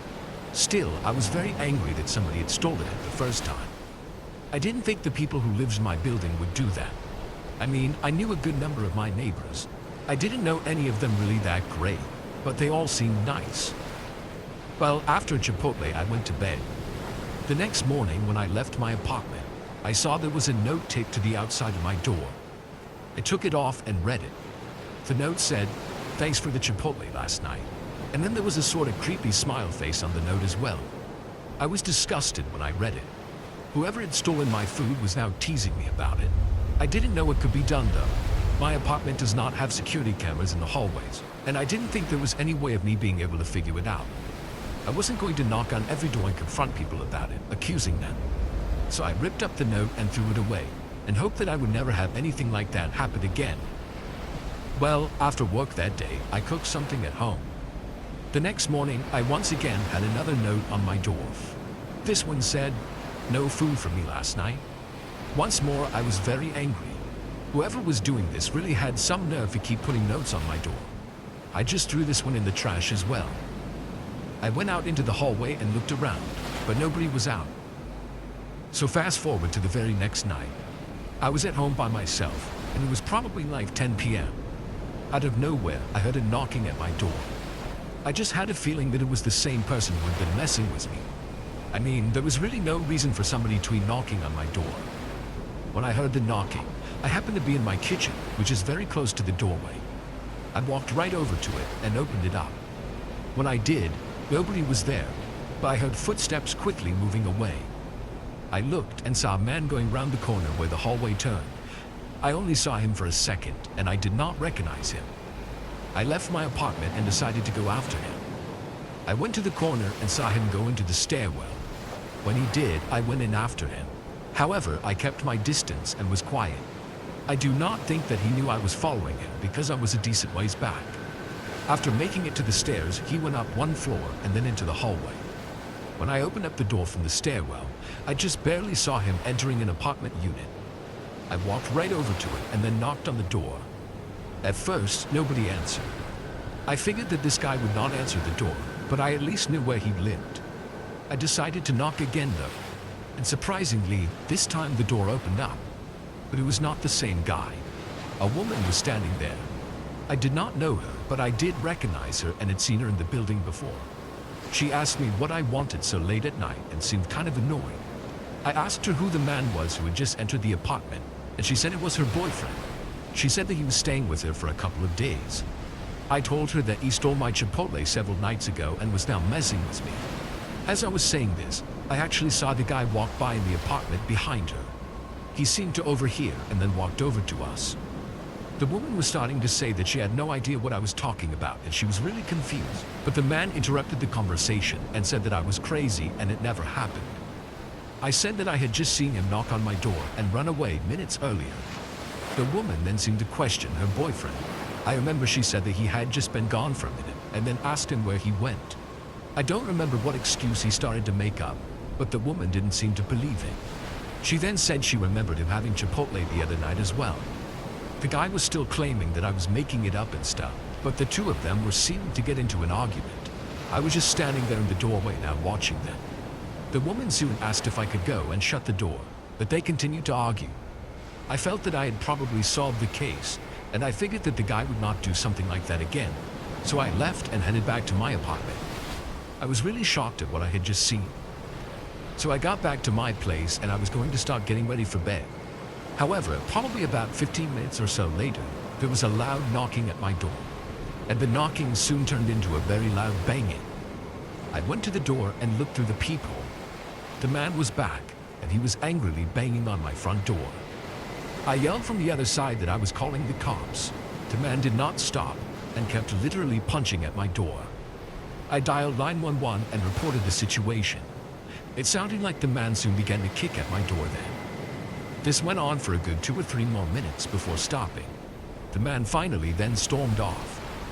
About 10 minutes later, the police arrived. I told them what I knew, and they said they would go to the apartment that the guy was staying at. Well, I found out later that he had left. I guess he had in fact been staying for a few days with the woman he was dating, but after their argument, she kicked him out, and then he started banging at my door, I guess out of anger. After that, he left the place. I later heard that he had anger issues and a troubled past. The woman and him broke up though, so I haven't had to deal with him since. One weekend in the middle of the summer, my friends and I planned a weekend trip to go to a cabin. My friends and I had rented it for a break from our busy lives. The cabin was in a remote spot by a lake surrounded by trees. We didn't think much of it when we noticed the weather report predicting thunderstorms. Even if it did rain for most of the weekend, we could still have a great time hanging out inside the cabin. We arrived Friday evening and settled into the small but cozy cabin. We had planned to spend the weekend fishing, playing board games, and cooking meals together. The storm rolled in later that night. At first, it was just a light drizzle, but by midnight, the rain was coming down hard, and the wind was howling through the trees. We were playing cards in the living room as the storm ragged on outside. The power flickered a couple of times, but it stayed on. The storm grew stronger, and the lightning flashes became more frequent.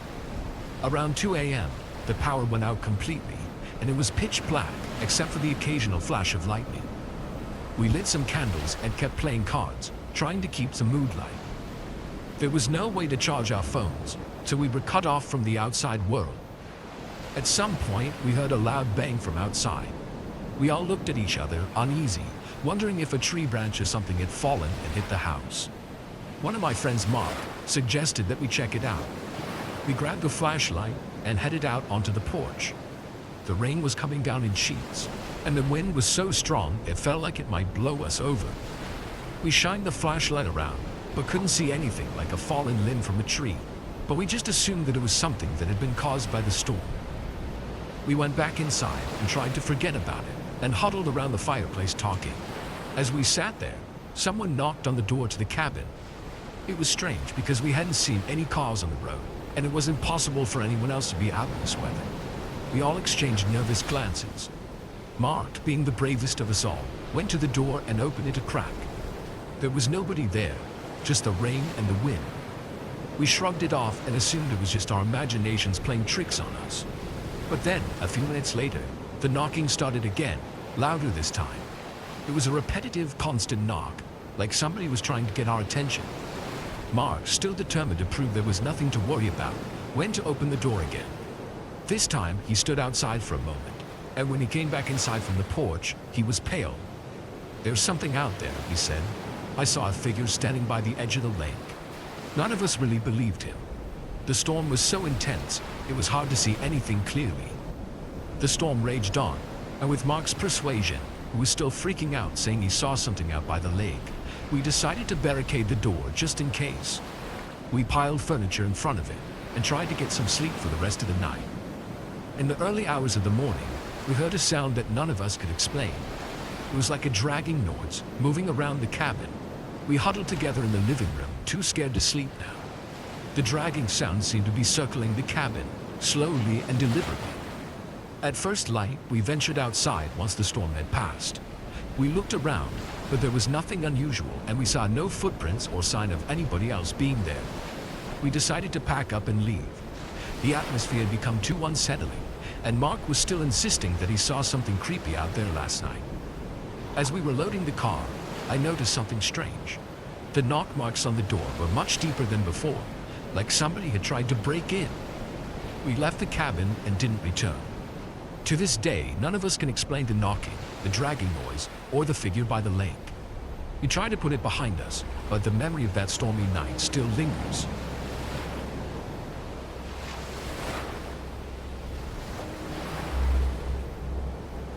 This happened over 10 years ago when I was in high school. My friend Claire came to sleep over. We made plans to sneak out and hang out with some guys, but we had to convince them to pick us up because neither of us had a car and they lived too far away for us to walk there. The guy who rented the apartment agreed to do it and said he would drive us home at the end of the night. Once my parents were asleep, we went out to our friend's apartment and had some fun for a while. Around midnight, Claire decided it was time for us to head back. But when we asked to be taken home, everyone suddenly changed their mind about driving us. They all said they were either too drunk or too high. And the guy who drove us there said he wasn't going to help us because we didn't put out for him and his friends. Being drunk and pissed off at all of them, we left the apartment without much of a plan to get home. We decided to just start walking back, and we would make some phone calls to see if anyone could pick us up to bring us back the rest of the way. My house was a good 20 minutes away by car on the highway, so there was no way we were walking the whole way. The apartment was toward the back of the complex, so we started making our way to the entrance. We didn't even get halfway there before a car rolled up behind us and started slowly following us. I was 15 or 16 at the time and very naive, so I wasn't too concerned. But Claire was a little smarter than me. She told me to start walking faster. The car also picked up its pace to stay close to us. Claire told me to walk even faster. We started moving as fast as we could without running, and that's when the car sped up and passed us, then stopped a few feet in front of us. The passenger doors opened and 2 men jumped out. Realizing there's no way to walk out of this situation, Claire shouts at me to run. She took off and I followed close behind. We weaved through a couple of small side streets and ran toward a group of parked cars and jumped behind a pickup truck. For a minute, we hoped and prayed that we weren't spotted. This is where the details get a little fuzzy. Neither of us was sober, and we were suddenly panicking out of our minds. I was about to lose it, but Claire just barely managed to keep a grip on the situation. One of the men had just gotten back in the car at some point, as only one person seemed to be following us on foot. A little after we started hiding, we heard a set of footsteps approaching the truck. Claire told me to keep quiet and stick close to her. Before we knew it, the man was right on the other side of the truck. He circled the truck looking for us, forcing us to slowly and quietly move to stay on the opposite side to avoid being spotted. It felt like a scene from a movie or a video game. We somehow managed to do 2 or 3 circles around the vehicle without being detected.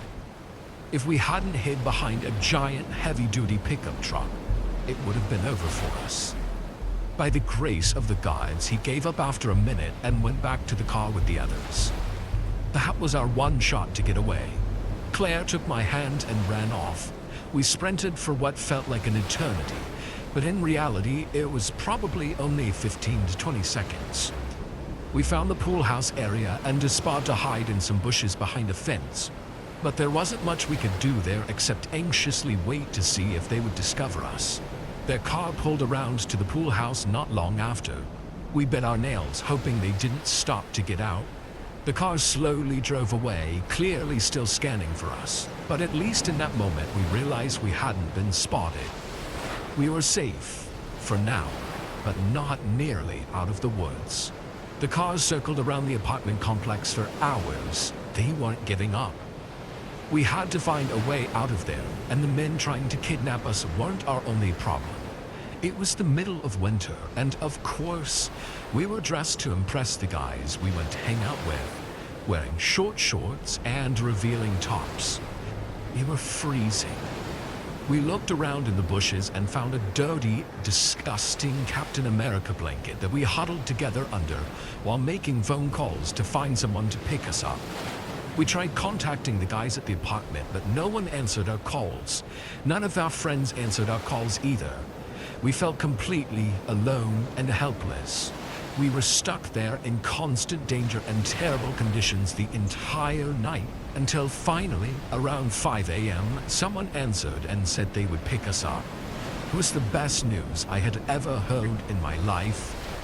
Our friend got to the apartment complex, but they didn't want to park in front of the pool house until the car that was looking for us was out of sight. They were worried it would give them away as the person helping us escape. Maybe they were right, but it was agonizing knowing our ticket out of there was aimlessly driving around the complex, just like our ticket to hell. At last, there was an opening. They parked in front of the pool house and we made a run for it. We spotted their car and hopped in as fast as we could, yelling at them to step on the gas. Our friends sped off toward the entrance. We passed the kidnappers on our way out, and that was the last we saw of them. We made it back to my house around 6 a.m., just in time to sneak back in without my parents ever knowing we even left. If Claire hadn't been with me that night, I definitely would have been abducted, or worse. I'm so thankful for her and our friend who picked us up.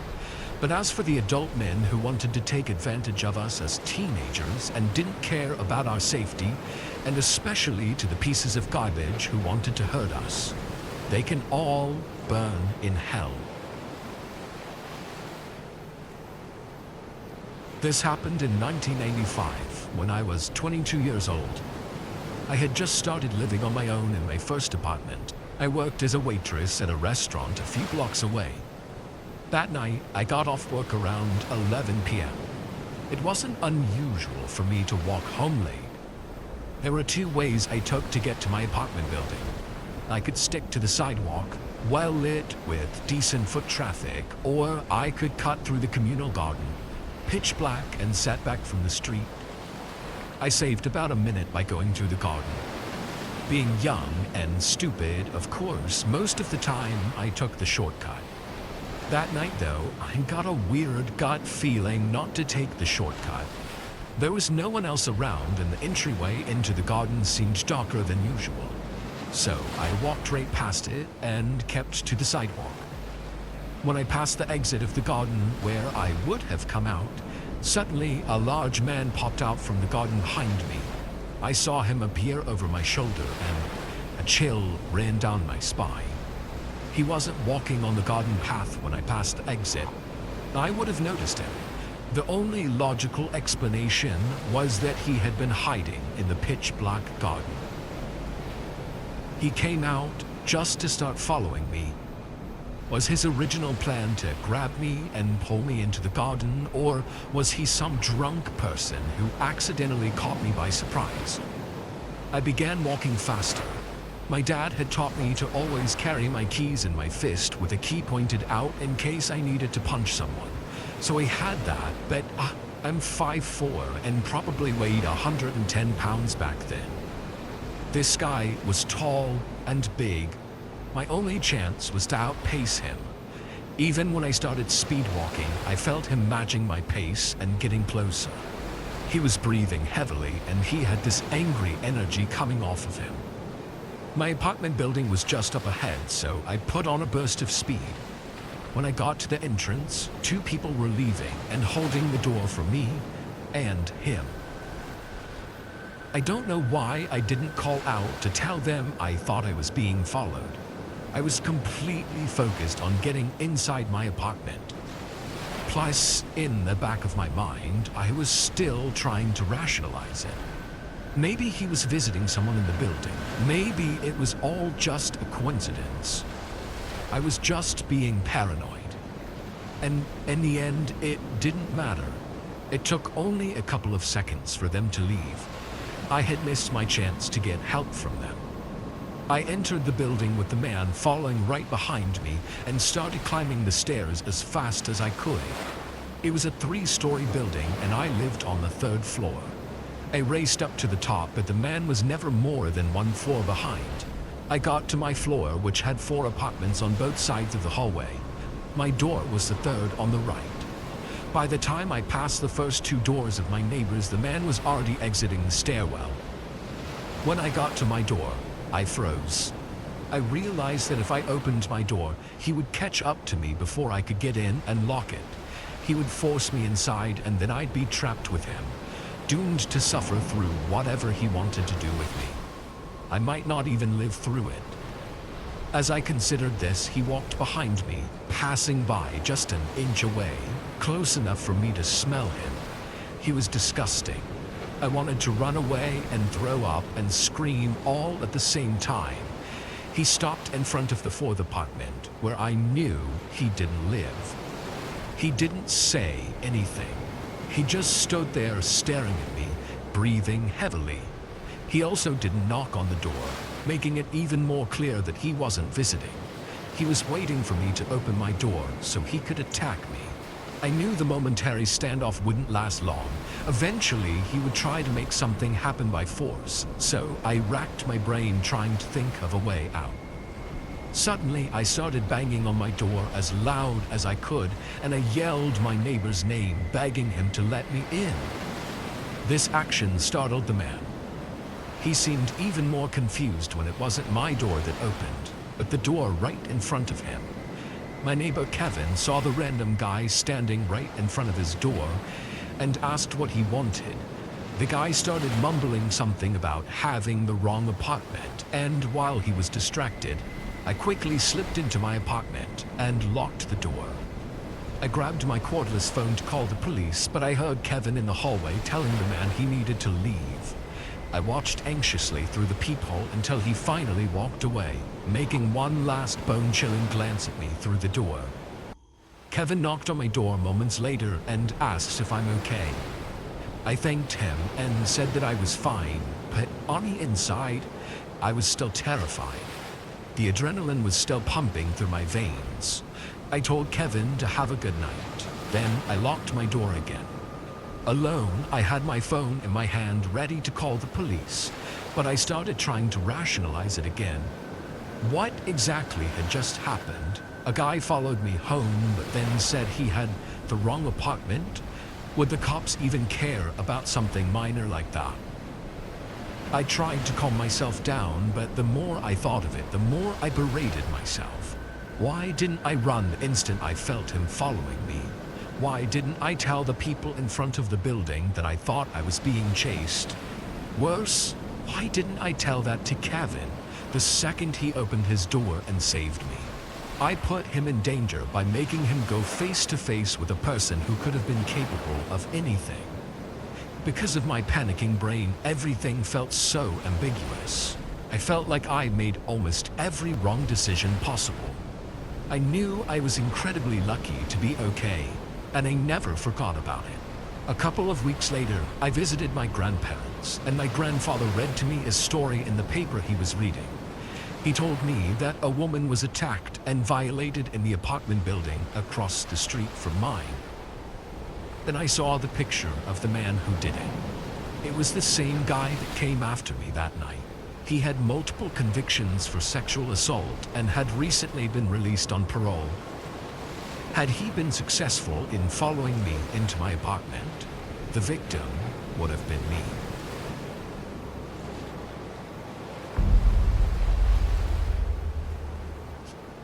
I remember 2 weeks after Christmas, I was so thrilled to go shopping.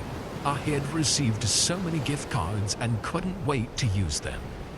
The closest mall to me was in a bigger city about 30 minutes away. Being 17 years old, I would normally have someone to go with me to the mall. On a random Wednesday, I decided I couldn't wait any longer to go shopping. My boyfriend was busy working at the time, and all of my friends were still out of town. I decided that I would just have a day to myself and go shopping alone. Part of me was excited about this, so I wouldn't have anyone rushing me, but part of me was nervous. Once arriving at the mall, it was about 4 p.m. I decided I was going to stay until 6, but no later. After doing some shopping, I decided it was time to leave. I was happy with my purchases and couldn't wait to go home and glance at everything I had bought. I pulled out of the mall parking lot and went toward the interstate. I'm a very self-aware person, so my entire time at the mall I glanced around to make sure no one was staring at me or following me. Everything seemed fine until a few minutes after I merged onto the interstate. At this point, it was now 6:30 and the sun had started to go down. A few moments later, it was pitch black outside. The interstate was fairly empty as it was a Wednesday past peak rush hour. I remember being in the slow lane, just listening to music, going about 68 miles an hour. Suddenly, I noticed a car getting off at an exit behind me and slowly creeping up close to my car. I sped up as I assumed maybe it was just someone getting impatient. They sped up and got closer. I began to become irritated, so I got over into the next lane. This part of the interstate had 4 lanes and was fairly empty, so there was no reason whatsoever that they couldn't just go around me. I turned on my blinker and accelerated. Just then, I glanced into my rearview mirror and noticed them follow me into the next lane. I felt my heart start racing, so I decided I would get over one more time, just in case. At this point, I was now in the third lane, closest to the fast lane. The car accelerated and got over behind me again. Now I was becoming extremely annoyed, so I jumped to 80 miles an hour and merged into the fast lane. The car followed behind me, matching my speed and acceleration. I began to get scared. Not enough cars were on the interstate to notice the car behind me. It was so dark outside too. I decided I was going to transition all the way over to the slowest lane again. I moved over 4 lanes gradually, and the car followed my every move. At this point, I could confirm they were, in fact, following me. I glanced in my rearview mirror, but I couldn't see anything. All I could make out was a dark-colored sedan with extremely tinted windows. I couldn't tell the color of the car because of how dark it was outside. The car couldn't even stay straight, and they were swerving like crazy. They were so close to me that I couldn't see the entire car in my mirrors. I was in shock, still processing what was happening. I was unsure what to do. My exit was coming up in about a mile. The only thing I could think of was to call my mom. I called my mom and explained the situation. She became very serious and stern. For some reason, I was so fixated on the situation that it didn't even cross my mind to call the police. I asked my mom on the phone what I should do. She told me to come straight home. I heard her and my stepdad bickering in the background. He suggested I stop at the local Kroger in my town and run in and ask for help. I didn't want to cause a scene and risk them grabbing me when I parked. I told him I wasn't comfortable doing that. My mom told me to come home instead of heading the direction of the police station. I wasn't quite sure exactly where it was, but I knew it was more rural, and I was nervous about the car trying to cut me off or trap me on a back road. I decided to listen to my mom and come home. The car followed me off my exit and stayed behind me at the light toward my town.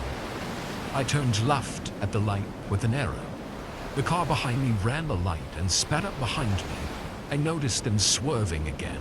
I was freaking out while on the phone with my mom, but I was trying to calm myself down. Maybe they were going to turn a different way soon. They followed me at the very next light when I turned left again. I had one more light and then the entrance to my neighborhood. Just then, I heard my mom say on the phone, "Get the gun." Being from the South, I grew up around guns, but we were never put in a situation where they would need to be used. My heart started to rapidly beat as I looked behind me and saw the same car still following me closely. I was so nervous, unsure of what was fixing to happen. Were they just trying to scare me? My mom kept asking me on the phone if I did anything to them. Did you cut them off? No, I answered to every scenario she asked. All I did was mind my own business. One more light, and soon after was the turn into my neighborhood. They followed me as I turned left again at the last light. My mom assured me that she and my stepdad were ready to take care of things. My neighborhood entrance was now approaching, and I didn't turn my blinker on, but still turned. They followed. I lived in a cul-de-sac with 4 other houses. I turned into my cul-de-sac, and the car followed. I pulled into my driveway to see my mom holding a pistol up in the air and my stepdad standing next to her. She screamed out, "You better go on," and the car circled out of the neighborhood. Once the car circled out, I ran up the stairs and hugged my mom. I went inside and was planning on calling 911. Just then, the car circled into the cul-de-sac again, this time going extremely slowly past my house. My mom pointed the gun towards their car, and they sped up and drove off. I was the most scared I had ever been in my entire life. I was shaking. I wish I could have gotten their license plate, but without being able to see the color of the car or get a proper plate picture, there was no point in reporting it. I was just glad that I was home. I stayed up really late that night, wondering what could have happened. Did they follow me from the mall? Did they just randomly decide to follow me? Did I get in their way on the interstate? So many things crossed my brain, but all I could wonder was what they wanted with me. As a young female, my mind thought possibly I was followed due to trafficking. I still don't know to this day what that car wanted from me, but I'm just glad I got home safe. Sometimes I wonder if they remember my address, or if they're ever going to try to show up again. I lock my doors every single night now, and never go to the mall alone. When I was about 11 years old, my living situation was very unstable. My parents divorced when I was a toddler because my mom got addicted to drugs.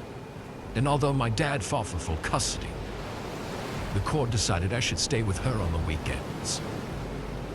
Since I was too young to truly understand the darker parts of my mom's lifestyle, I reveled in the increased freedom and lack of supervision with her. I was home alone a lot. She was always going out doing God knows what, and hung out with some really shady people, doing errands with them. The worst part about living there were the adults. My mom would have groups of people over to do drugs together, often ending in strangers crashing on the couch for days at a time, or in my bed if I wasn't home. The creepiest person in the apartment complex was this weird guy who lived 5 apartments down. He was about 50 years old and looked really unkempt. He would call me a little cutie every time I had to walk past his apartment, and I saw him walking down the hallway in his underwear several times. I didn't have to deal with him much until my mom started to bring him over. I'm pretty sure he was supplying a lot of the drugs that were being done. Every time he came over, he stared at me with this blank yet sinister stare. It always made me uncomfortable. One night, I was alone in the apartment, watching shows on Adult Swim. It was about 1 in the morning.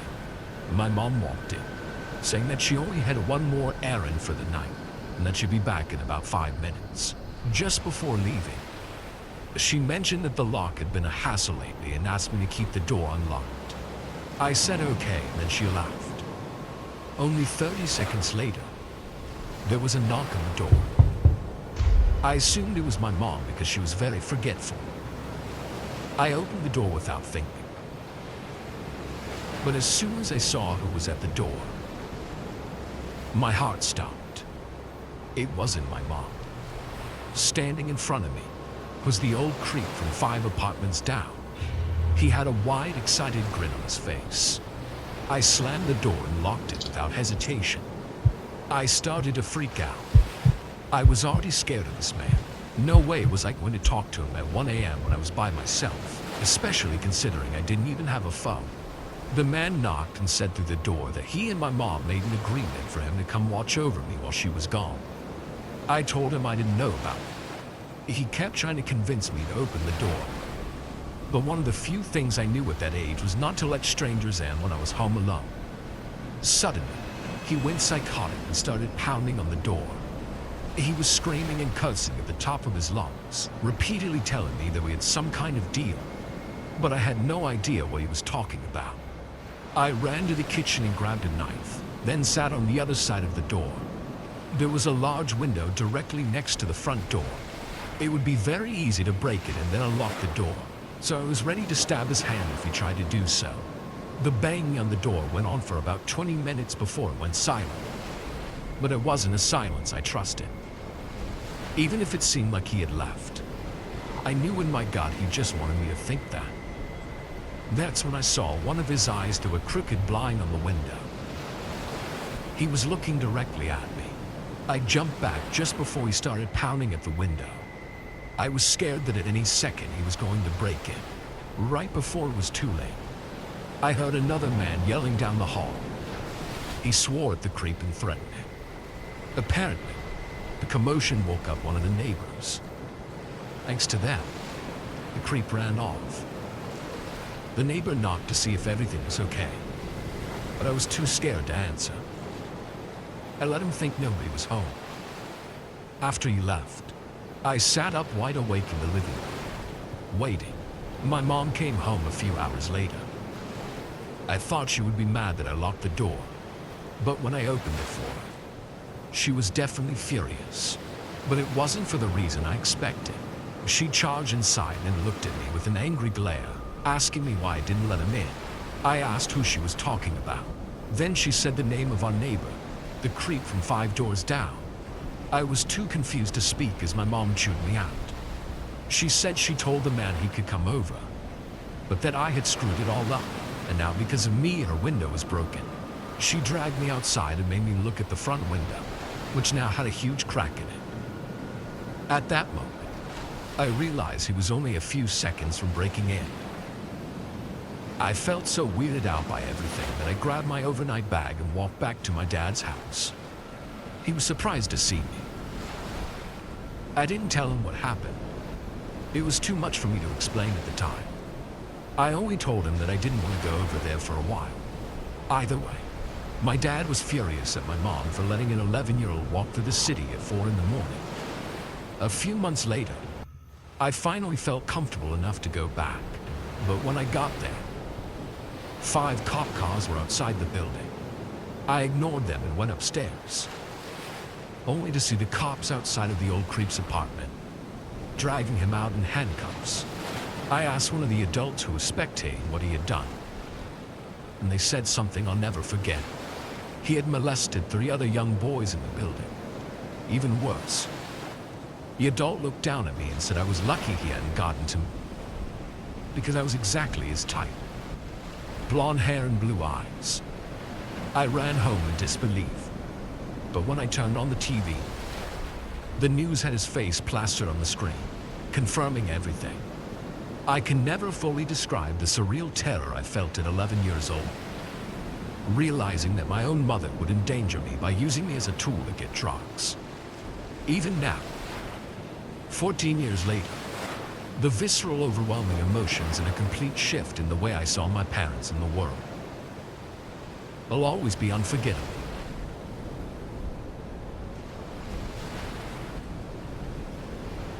Back in 2022, I was 23 years old and living in London. I had recently moved into a small flat with my girlfriend and didn't have much money, so I worked 2 jobs. One as a cleaner and another as a food delivery cyclist for a company called Just Eat. The company had a hub where they stored their electric bikes, which employees would pick up and drop off at the start or end of the shift. I would go to different restaurants to pick up food and drop it off at different locations around London. On one particular day, early in the morning, it was freezing cold outside, but I still had to go to work for Just Eat. It was common for delivery cyclists to wear balaclavas to keep warm, and I was wearing a balaclava on this day. I had just dropped someone's food off at a council estate block. As I was getting ready to go back onto my bike, I could hear a man shouting very loudly. I looked over to my left across the street and saw a man screaming while walking behind a lady who was pushing a baby pram. Yeah, he was tall and wearing a hoodie with a mask on his face. I stopped for a minute because I felt concerned for the lady. The man appeared to be shouting at the mother viciously, and she was obviously uncomfortable. After I watched for a few seconds, the woman turned left and went down a different road to avoid the man. I thought he was going to follow her, but he didn't. He carried on shouting, but now he was crossing the street and walking towards me. I got a bit worried, but thought maybe he was just one of those crazy guys in big cities that walk around shouting. Admittedly, I was a bit frozen, like a deer in headlights. As he kept approaching, I could hear better what he was saying, and it wasn't good. He was screaming with a lot of anger, asking me why I was there and that he had told me if he saw me again, he would chef me up, which I knew meant he was going to stab me. This was confirmed by the knife he then revealed from his coat. What didn't make sense was that I had never seen this guy before in my life. But then I realized that my face was concealed by the balaclava, so he could easily have mistaken me for his worst enemy or something. I decided not to take a chance in revealing my face to show him I wasn't who he thought I was, since he seemed too mentally unstable for logical reason. I started to quickly unlock my bike as he was getting closer to me, still screaming at the top of his voice. I was so scared my mind wasn't working properly. I was struggling to unlock the bike, but finally I did after an infuriating length of time. I got on my bike and cycled away. When I looked over my shoulder, I could see he was running towards me at full speed with the knife in his hand. I panicked in fear for my life, cycling faster and faster. I was next to a public park, so I cycled into it. I looked back again, he was still running with the knife. But I could see that I was far enough distance from him to stop and have time to potentially defuse the situation. I quickly stopped and shouted at him that I didn't know who he was and that he had the wrong guy. It didn't seem to have any effect at all. Quite the opposite, in fact. After I stopped, he began to run even faster and close the distance between us, continuing to shout. I couldn't understand what he was saying at this point because of the adrenaline and pure fear in my body. I gave up on trying to reason with him and sped off without looking back. Whilst I was cycling, I shouted that I was sorry and pleaded with him to stop chasing me. I kept trying to get through to him that I didn't know him, but he was completely hell-bent on attacking me with that knife. It was clear by the look in his eyes. The only thing he was feeling was rage, and the only thing he was thinking about was murder. I realized it was stupid to stop before. He could have easily surprised me with his speed and caught up with me. Had that happened, he surely would have stabbed me, and he didn't look like the type of man to let his victims bleed out. Yet, I managed to get away and kept going until he was nowhere in sight. I went back to the company hub and told my supervisor what happened. They said they would call the police, but I never heard back from my work about what the police said. And I wouldn't be surprised if the police said they never caught him. It's probably because this is London, a city known for being a place where these kind of things happen quite often. I'm sure my case is far from unique. And since there were no casualties, I can't imagine it was at the top of their priority list. After the incident, I was very shaken up. So I ended my shift there and went home. My supervisor was thankfully understanding. Since then, if I hear a loud noise in public or somebody shouting, I get scared. My heart starts racing and I sweat profusely, no matter the temperature. I tend to look behind me more when I'm walking home late at night. And I can never put on another balaclava for the rest of my life. No matter how cold it gets, it won't be worth the risk to me. I'm just glad that he didn't catch up with me. Because if he did, I don't know what he would have done. It looked like he wanted to kill me. There are many nights I can't sleep. I close my eyes and see him staring back at me, forcing my mind to wander to all the potential agonizing fates I might have met had I let him get a hold of me.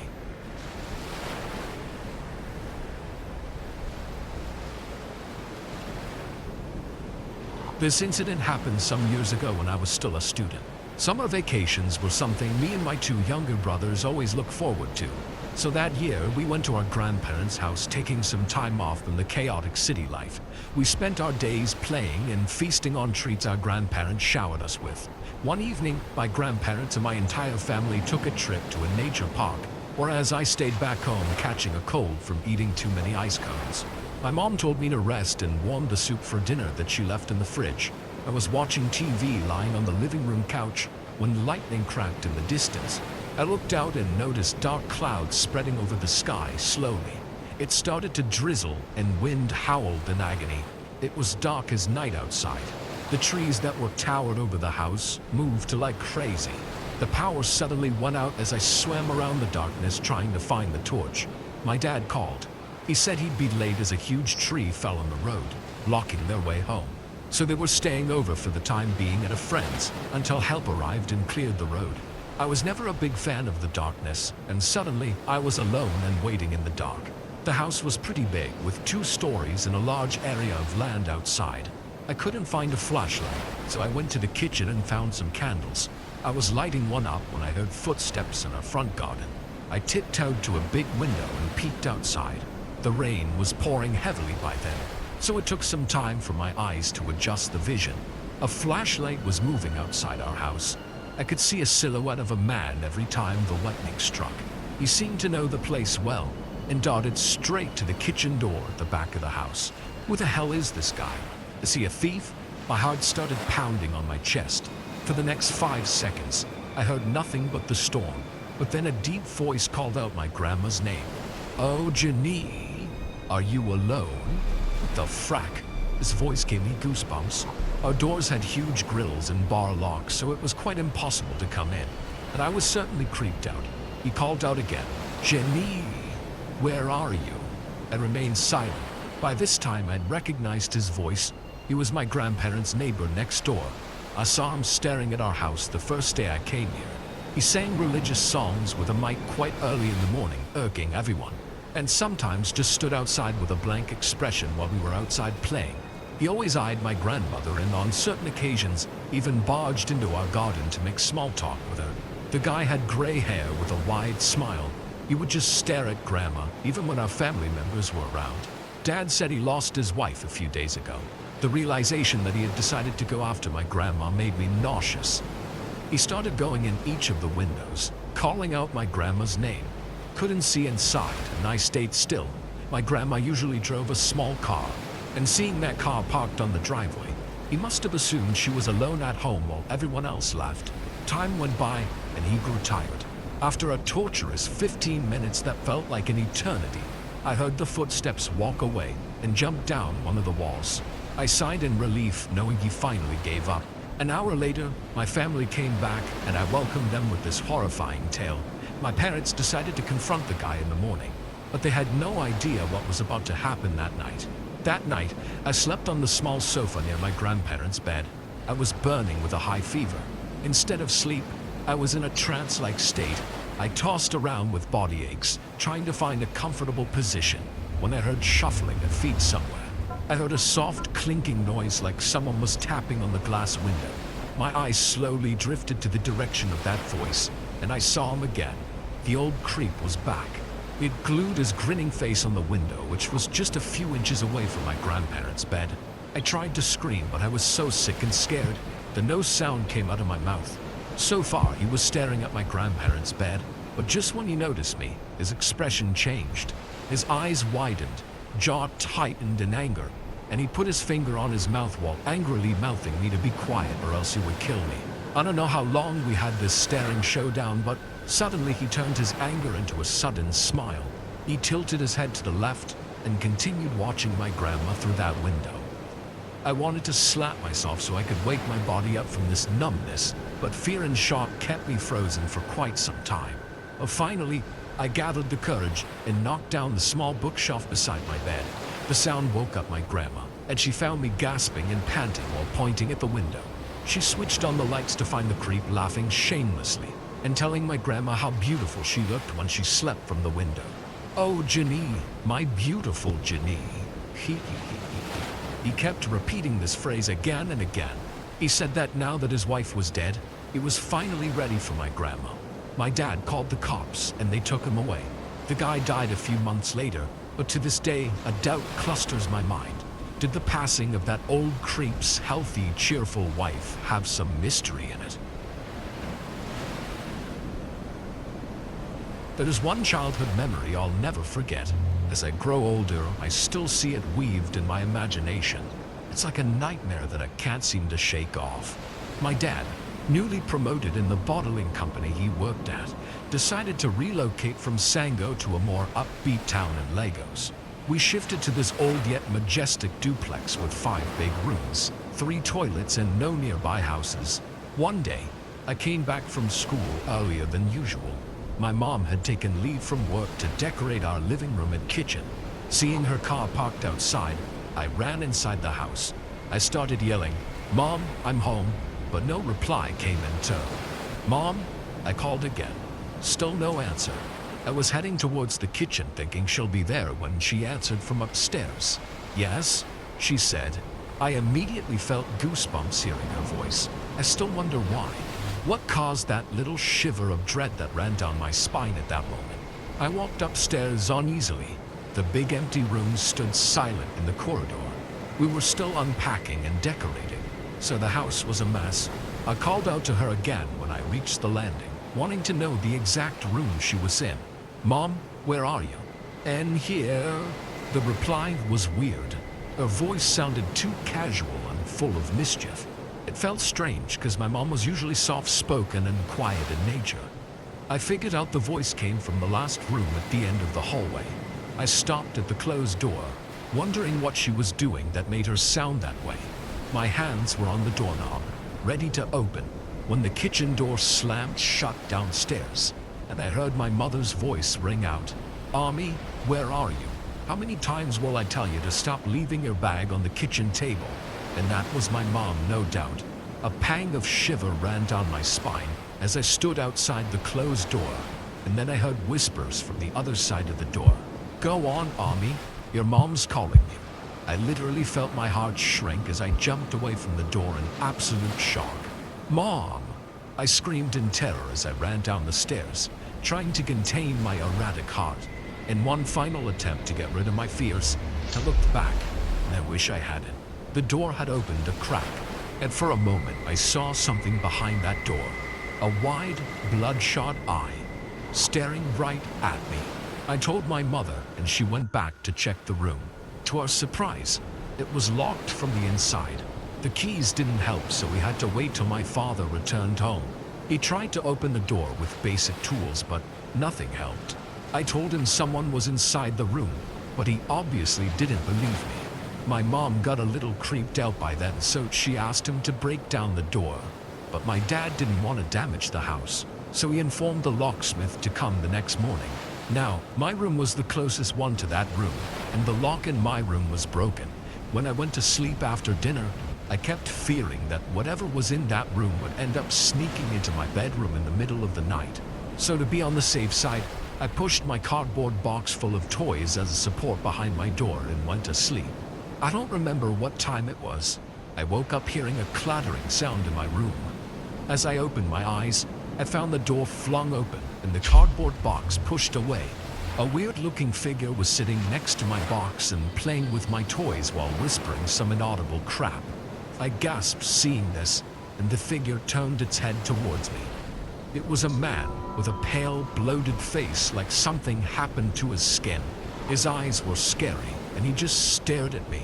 Then suddenly, he stood up, raised his arms towards the ceiling, and started laughing out loud. I screamed with all my breath, and my parents rushed in. I heard my dad yell from the corridor, "What the? Who are you?" And the man ran straight to my open window and landed on the grass. And then we heard running footsteps fade away.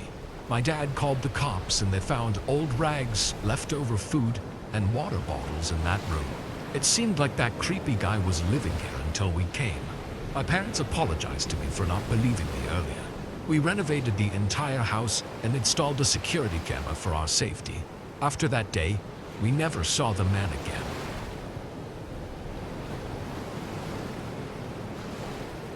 I was getting out of work late due to a recent security issue at our company that had everyone working overtime. I would usually take the train to and from work, but since I knew I'd be out past the train's running hours, I had to drive. It was nearly an hour to get home. As I was getting out of the city, though, I saw that my gas was almost empty. I didn't remember it being this low before work, but I could have been too tired to have even noticed it. I knew there was a gas station by my house, though, so I was just gonna fill it up there. But 10 minutes later, an alert came up on my dashboard that I was extremely low on fuel.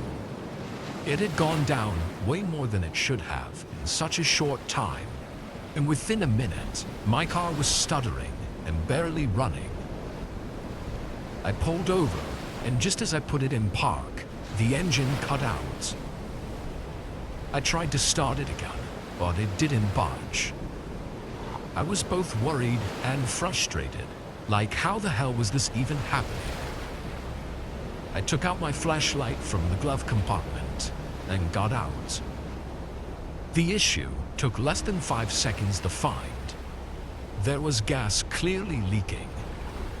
I had no idea how this could even have happened, since everything was fine earlier. But before I could do much thinking, a truck pulled up behind me. Their headlights were off, and they parked unnervingly quickly, like there was no hesitation. I stood up and looked at the windshield, seeing a couple figures moving around in there. I'm okay, guys. Don't need any help. I called out, but they didn't pay any attention. They kept moving around until one of the doors opened. 4 others stayed in the truck. The way he said it was weird though, with a strange tone to his voice. Again, I said I didn't need anything. He kept walking though, until he was right in front of me, standing uncomfortably close. Why don't I give you a ride home? It's the least I could do, he said, giving a creepy, forced smile. I declined his offer and quickly got into my car. Disturbingly, he stood there for a while, like an entire minute, just looking at me through the window and not saying anything. I just looked forward and called the police for help with my car.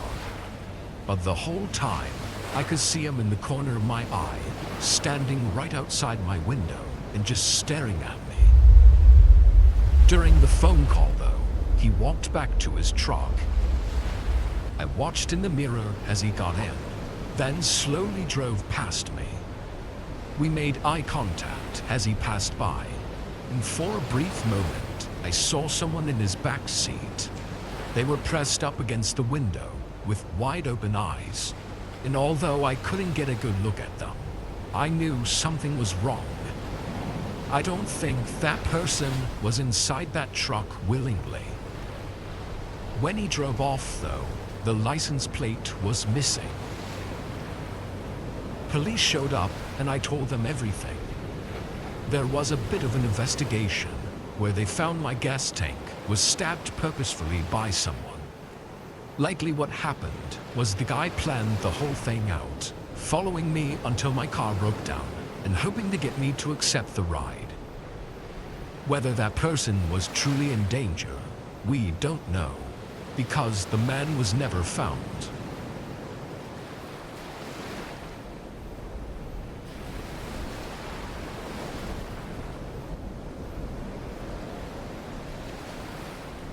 I was 17 and living in my parents' basement. It wasn't a trashy basement or anything. It was probably similar to what would be considered an in-law suite. My parents traveled for work all the time, so I usually wouldn't be in the basement unless I was sleeping in the bedroom down there or playing video games or whatever. This was during one of my parents' work trips. I was alone for a whole week. This night was a Saturday, so I didn't have school or really anything to do. I knew it was supposed to storm later in the day though, so before it was too late, I took my parents' car out to the store and got some food to make. While driving back, the storm rolled in. The roads weren't busy, thankfully, because even with the windshield wipers going at the fastest setting, it was still difficult to see. I pulled into the driveway and ran to the front door, getting inside and drying off. I then went straight to the kitchen and turned on the oven so I could make dinner. But almost right away, I heard something below me. It sounded like something falling over in the basement, like maybe a box or something. My first thought was that there might be a leak down there, and I got really worried about a possible flood, so I quickly went to the basement. I opened the door and flicked on the light, and as I walked down the steps, I didn't hear anything. No running water or any other sounds, and when I got to the bottom, everything looked okay. I walked through the main area, where I had a small couch and TV set up, and then I went to the storage room. This was the only unfinished part of the basement, where we just stored a bunch of boxes and stuff. I opened the door and looked in. At first, it all looked normal, and I was actually really confused at what I could have heard. All the boxes were stacked up still, and nothing was on the ground. But after a quick walkthrough, I noticed something really strange. One of the boxes sitting on top of the stack was open, and when I looked inside, everything was scattered all over the place. It was full of old trophies that my parents kept, and almost all of them were broken. It looked like the box had fallen and broken everything inside, and then someone quickly tossed everything back in. I felt a surge run through my body as I just stared at that box and realized what this meant. I looked up and started scanning the room. It felt like suddenly all I could think about was how loud the storm was outside, making me unable to listen for anything, which only got me more panicked. I started to back up, and just as I did, one of the boxes in the back of the room was knocked into the ground, and behind it, a guy came running right at me. I booked it for the stairs, and I have to say, there is nothing more terrifying than hearing his footsteps climbing the stairs just a few feet behind me. The fear really got to me, and on the last step, I slammed my foot on the stairs and fell straight on the ground. Every horrible scenario just rushed through my head in that moment. But when I turned around, the guy came up to the top of the staircase and immediately ran for the front door, running out of the house. I got up and locked it behind him, then called the cops. They found an unlocked window that he climbed in through, but as far as why he came into the home, there really isn't any answer.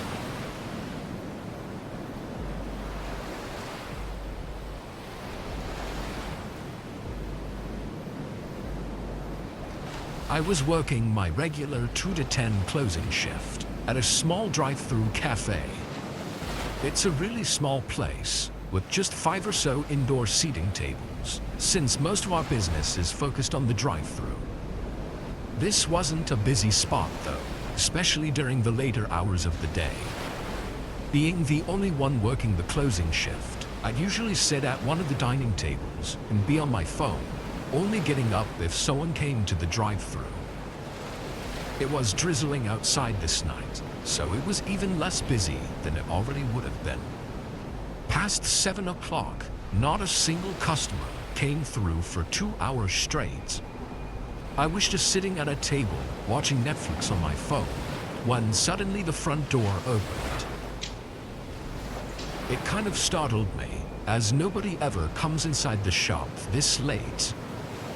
He seemed to not notice me sitting at the table though, because he walked up to a different table on the other end of the store and sat down with his back facing me. Something was definitely off about this guy though. He was very tall and wearing really dark clothing, and although it was only drizzling outside, he was soaked. Water was dripping from all over his clothes and onto the floor, and that got me thinking about how he even got here. No cars had pulled in, so he must have walked. Anyway, I stood up and walked over to the table, greeting him and asking what he wanted. He didn't smile or say hi back to me. He just sat there with a blank look on his face. I waited a few seconds before repeating myself, but he cut me off. He asked who else was working tonight.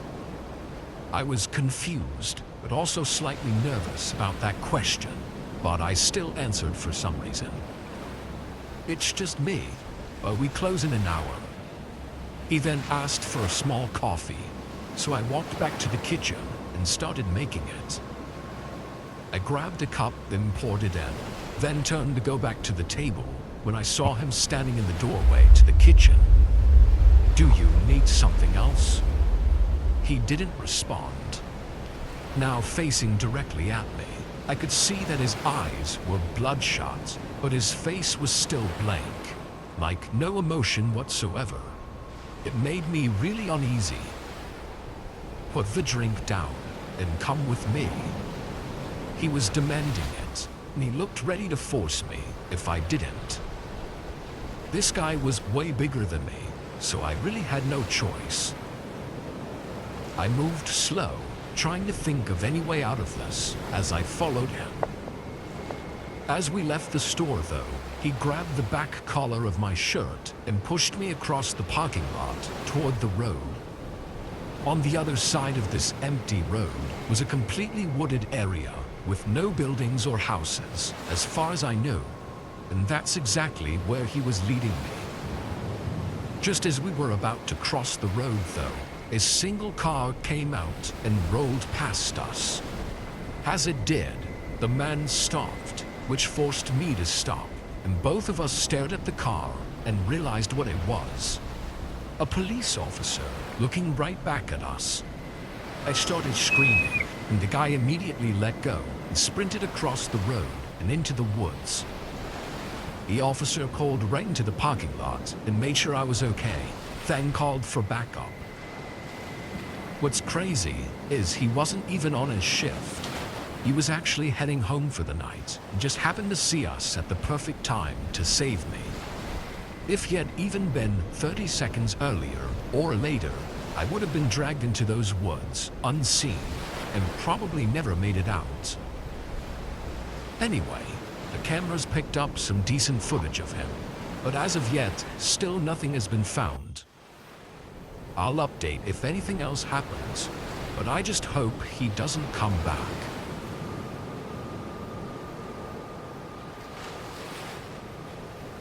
This was last year, I think sometime in April.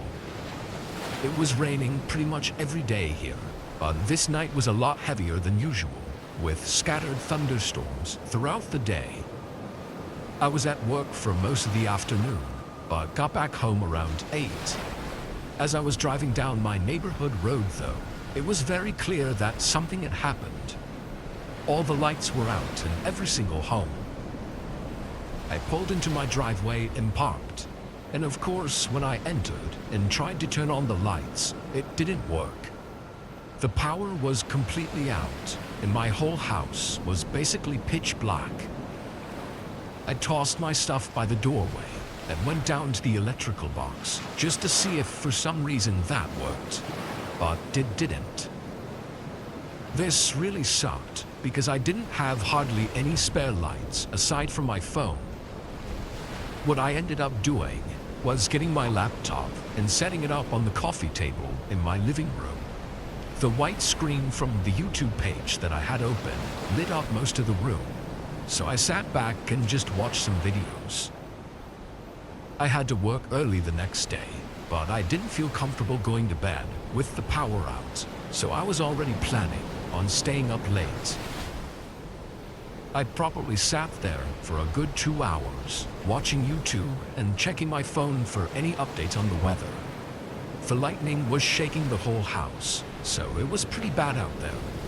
But randomly in the night, a thump came from outside the window. I jumped a little, then turned my laptop screen to light up that side of the room. I got up and walked over, then twisted open the blinds. I froze up for a second, not expecting to see a man standing right on the other side of the window. His drenched hair was falling over his face, and he was peering through the window at me. He yelled something, but I honestly couldn't hear him, with the heavy rain and thunder in the background. Being so caught off guard, though, I didn't know what to do. I was a little freaked out, though, so I just closed the blinds. I felt kind of horrible about it, but why was he outside banging on my window anyway? I heard him hit the window a few more times, then it went quiet. I figured he'd either given up or moved on to another house, so I turned my laptop toward me again and continued watching YouTube. The storm stayed strong through the whole night. I must have been up for another hour, but my eyes got really heavy and I just couldn't hold out any longer. I lay down on the couch and drifted off to sleep. I woke up to a loud crash. I didn't know if it was a nearby lightning strike or what, but I immediately got up from the couch. The power was still out and the whole house was still pitch black. I turned my phone on and looked around, and that's when I heard something from the back of the house. My heart was pounding as I walked into the other room. When I shined my light down the house toward the back room, there were several large shards of glass on the ground, reflecting the light back at me. I could then see the nearest window, completely shattered, with rain pouring into the house and the blinds blowing frantically in the wind. And just a couple feet from there, I could see a shoulder sticking out from behind the wall. My whole body jerked when I saw them, and I instantly spun around and went for the front door. I ran through the rain, getting soaked all the way through, until I got to my neighbor's house. I stood under their overhang on the porch and called 911. It's no surprise that the man wasn't there when police showed up. Although not getting a full look at him inside my house, I was 100% sure it was the same guy from earlier, so I gave them that description. Oddly enough, or maybe not so much, there were 2 more reported break-in attempts that night, as well as several other reports of strange behavior outside people's homes. I was the only one unfortunate enough to have had them successfully break inside, but nobody knows what he was trying to do, and it seems like we won't ever know. Since then, he's never been sighted in or around our neighborhood.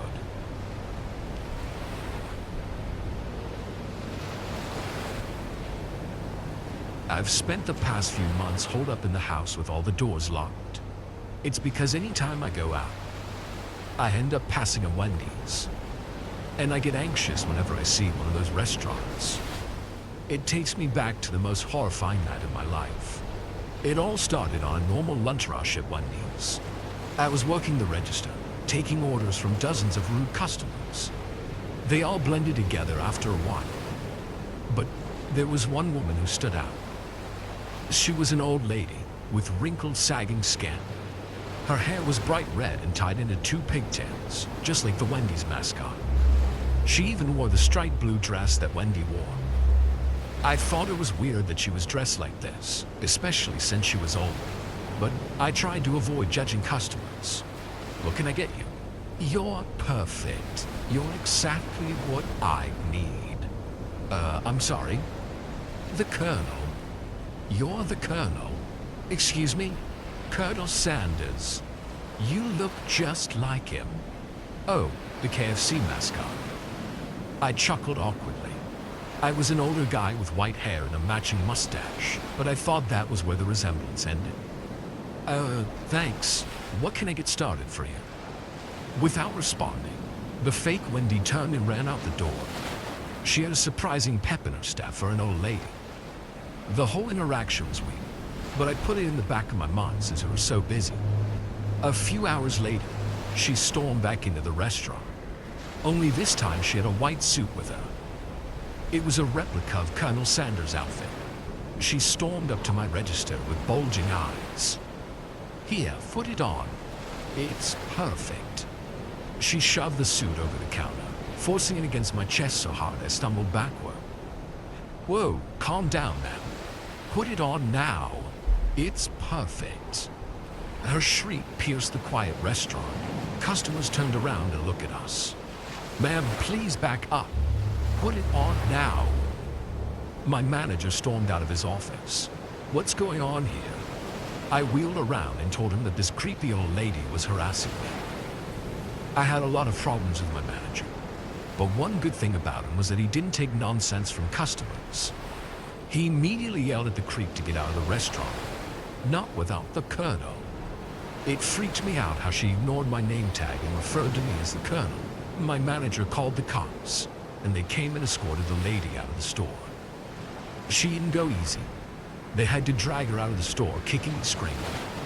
She kept looking at me and yelling Colonel over and over. Finally, the police wrangled her out of the restaurant. I thought that'd be the last time I'd ever see her. God, was I wrong? My next shift, 2 days later, was the 3rd shift. I normally didn't work that late, but my manager asked me to work with him that night as a favor. And since he'd gotten rid of that creepy lady for me, I figured I owed him. The restaurant had a sinister vibe as I drove up to it. A thin fog had coasted in, and the bright neon lights from the sign barely chased off the darkness. Only one other car was in the parking lot. My boss's. I felt my hands get slick with sweat. I hated being out at night. I wanted to go back home, but I'd made a promise. I sighed and slipped out in the car. The Wendy's was dark as I walked in. The overhead lights were turned off. The only light came from the glowing menu screens behind the counter. I called out my manager's name but got no response. I knew he had to be there. I could hear the stove hissing and the fryers bubbling. Maybe he was just trying to conserve power. I swallowed my fear and stepped behind the counter, pushing the kitchen door open. I'll never forget what I saw. My manager was tied to a chair. Duct tape covered his mouth. His face was painted white, with red around the eyes and mouth. A red wig was shoved on his head, and he'd been crammed in a yellow jumpsuit. He looked like Ronald McDonald, but his eyes bugged out of his head in panic. The old lady stepped forward from the dark. She was still in her Wendy's costume. Her bony hand was wrapped tightly around a long kitchen knife. "Colonel Sanders, you're here." My heart was hammering in my chest. I wanted to bolt, but I'd seen the old lady run, and she was just as fast as me. "What do you want?" "I need you, Colonel. You're one of the only ones I'm missing." She took slow steps forward, getting closer and closer to me. I had no idea what this lady was talking about, but I didn't want to end up tied to a chair dressed as Colonel Sanders. I turned on my heels and ran. Before I could get to the door, that psycho threw the knife at me. It grazed my arm, slashing into my skin and sending hot pain searing through my body. I screamed, freezing in place and clutching my wound. Warm blood wet my fingers. I wheeled around. That crazy lady was shuffling towards me with that stupid white suit. "If I get you, I'm one step closer to a complete collection." "Get away from me, lady, I'm warning you." She wouldn't listen. She just kept inching towards me with that horrible grin. I was always told to never lay hands on one, but I knew this lady was going to hurt me if I didn't do something. I reared back my arm and punched her as hard as I could. My fist connected with her wrinkly skin, sending her flying backward. She let out a feeble yelp and smashed against the floor. Her head smacked against the black and white tile. Her eyes stared up at the ceiling blankly. A pool of blood began to form around her head, soaking her pigtails. I couldn't believe what I'd just done. I wanted to scream and run away, but I forced myself to untie my manager and call the cops. They came over and reviewed the security footage and determined that I'd been acting in self-defense. I didn't think it could get any more horrifying, but when the police searched her house, they found more bodies, and all of them had been dressed up as fast food mascots. The old lady had been going around and killing people to assemble a sick collection of corpses dressed as restaurant characters. I know she's dead now, but I've shaved my mustache and dyed my hair black just in case. Every night I have nightmares where she comes back with life, finds me again. Only those times, I don't escape her.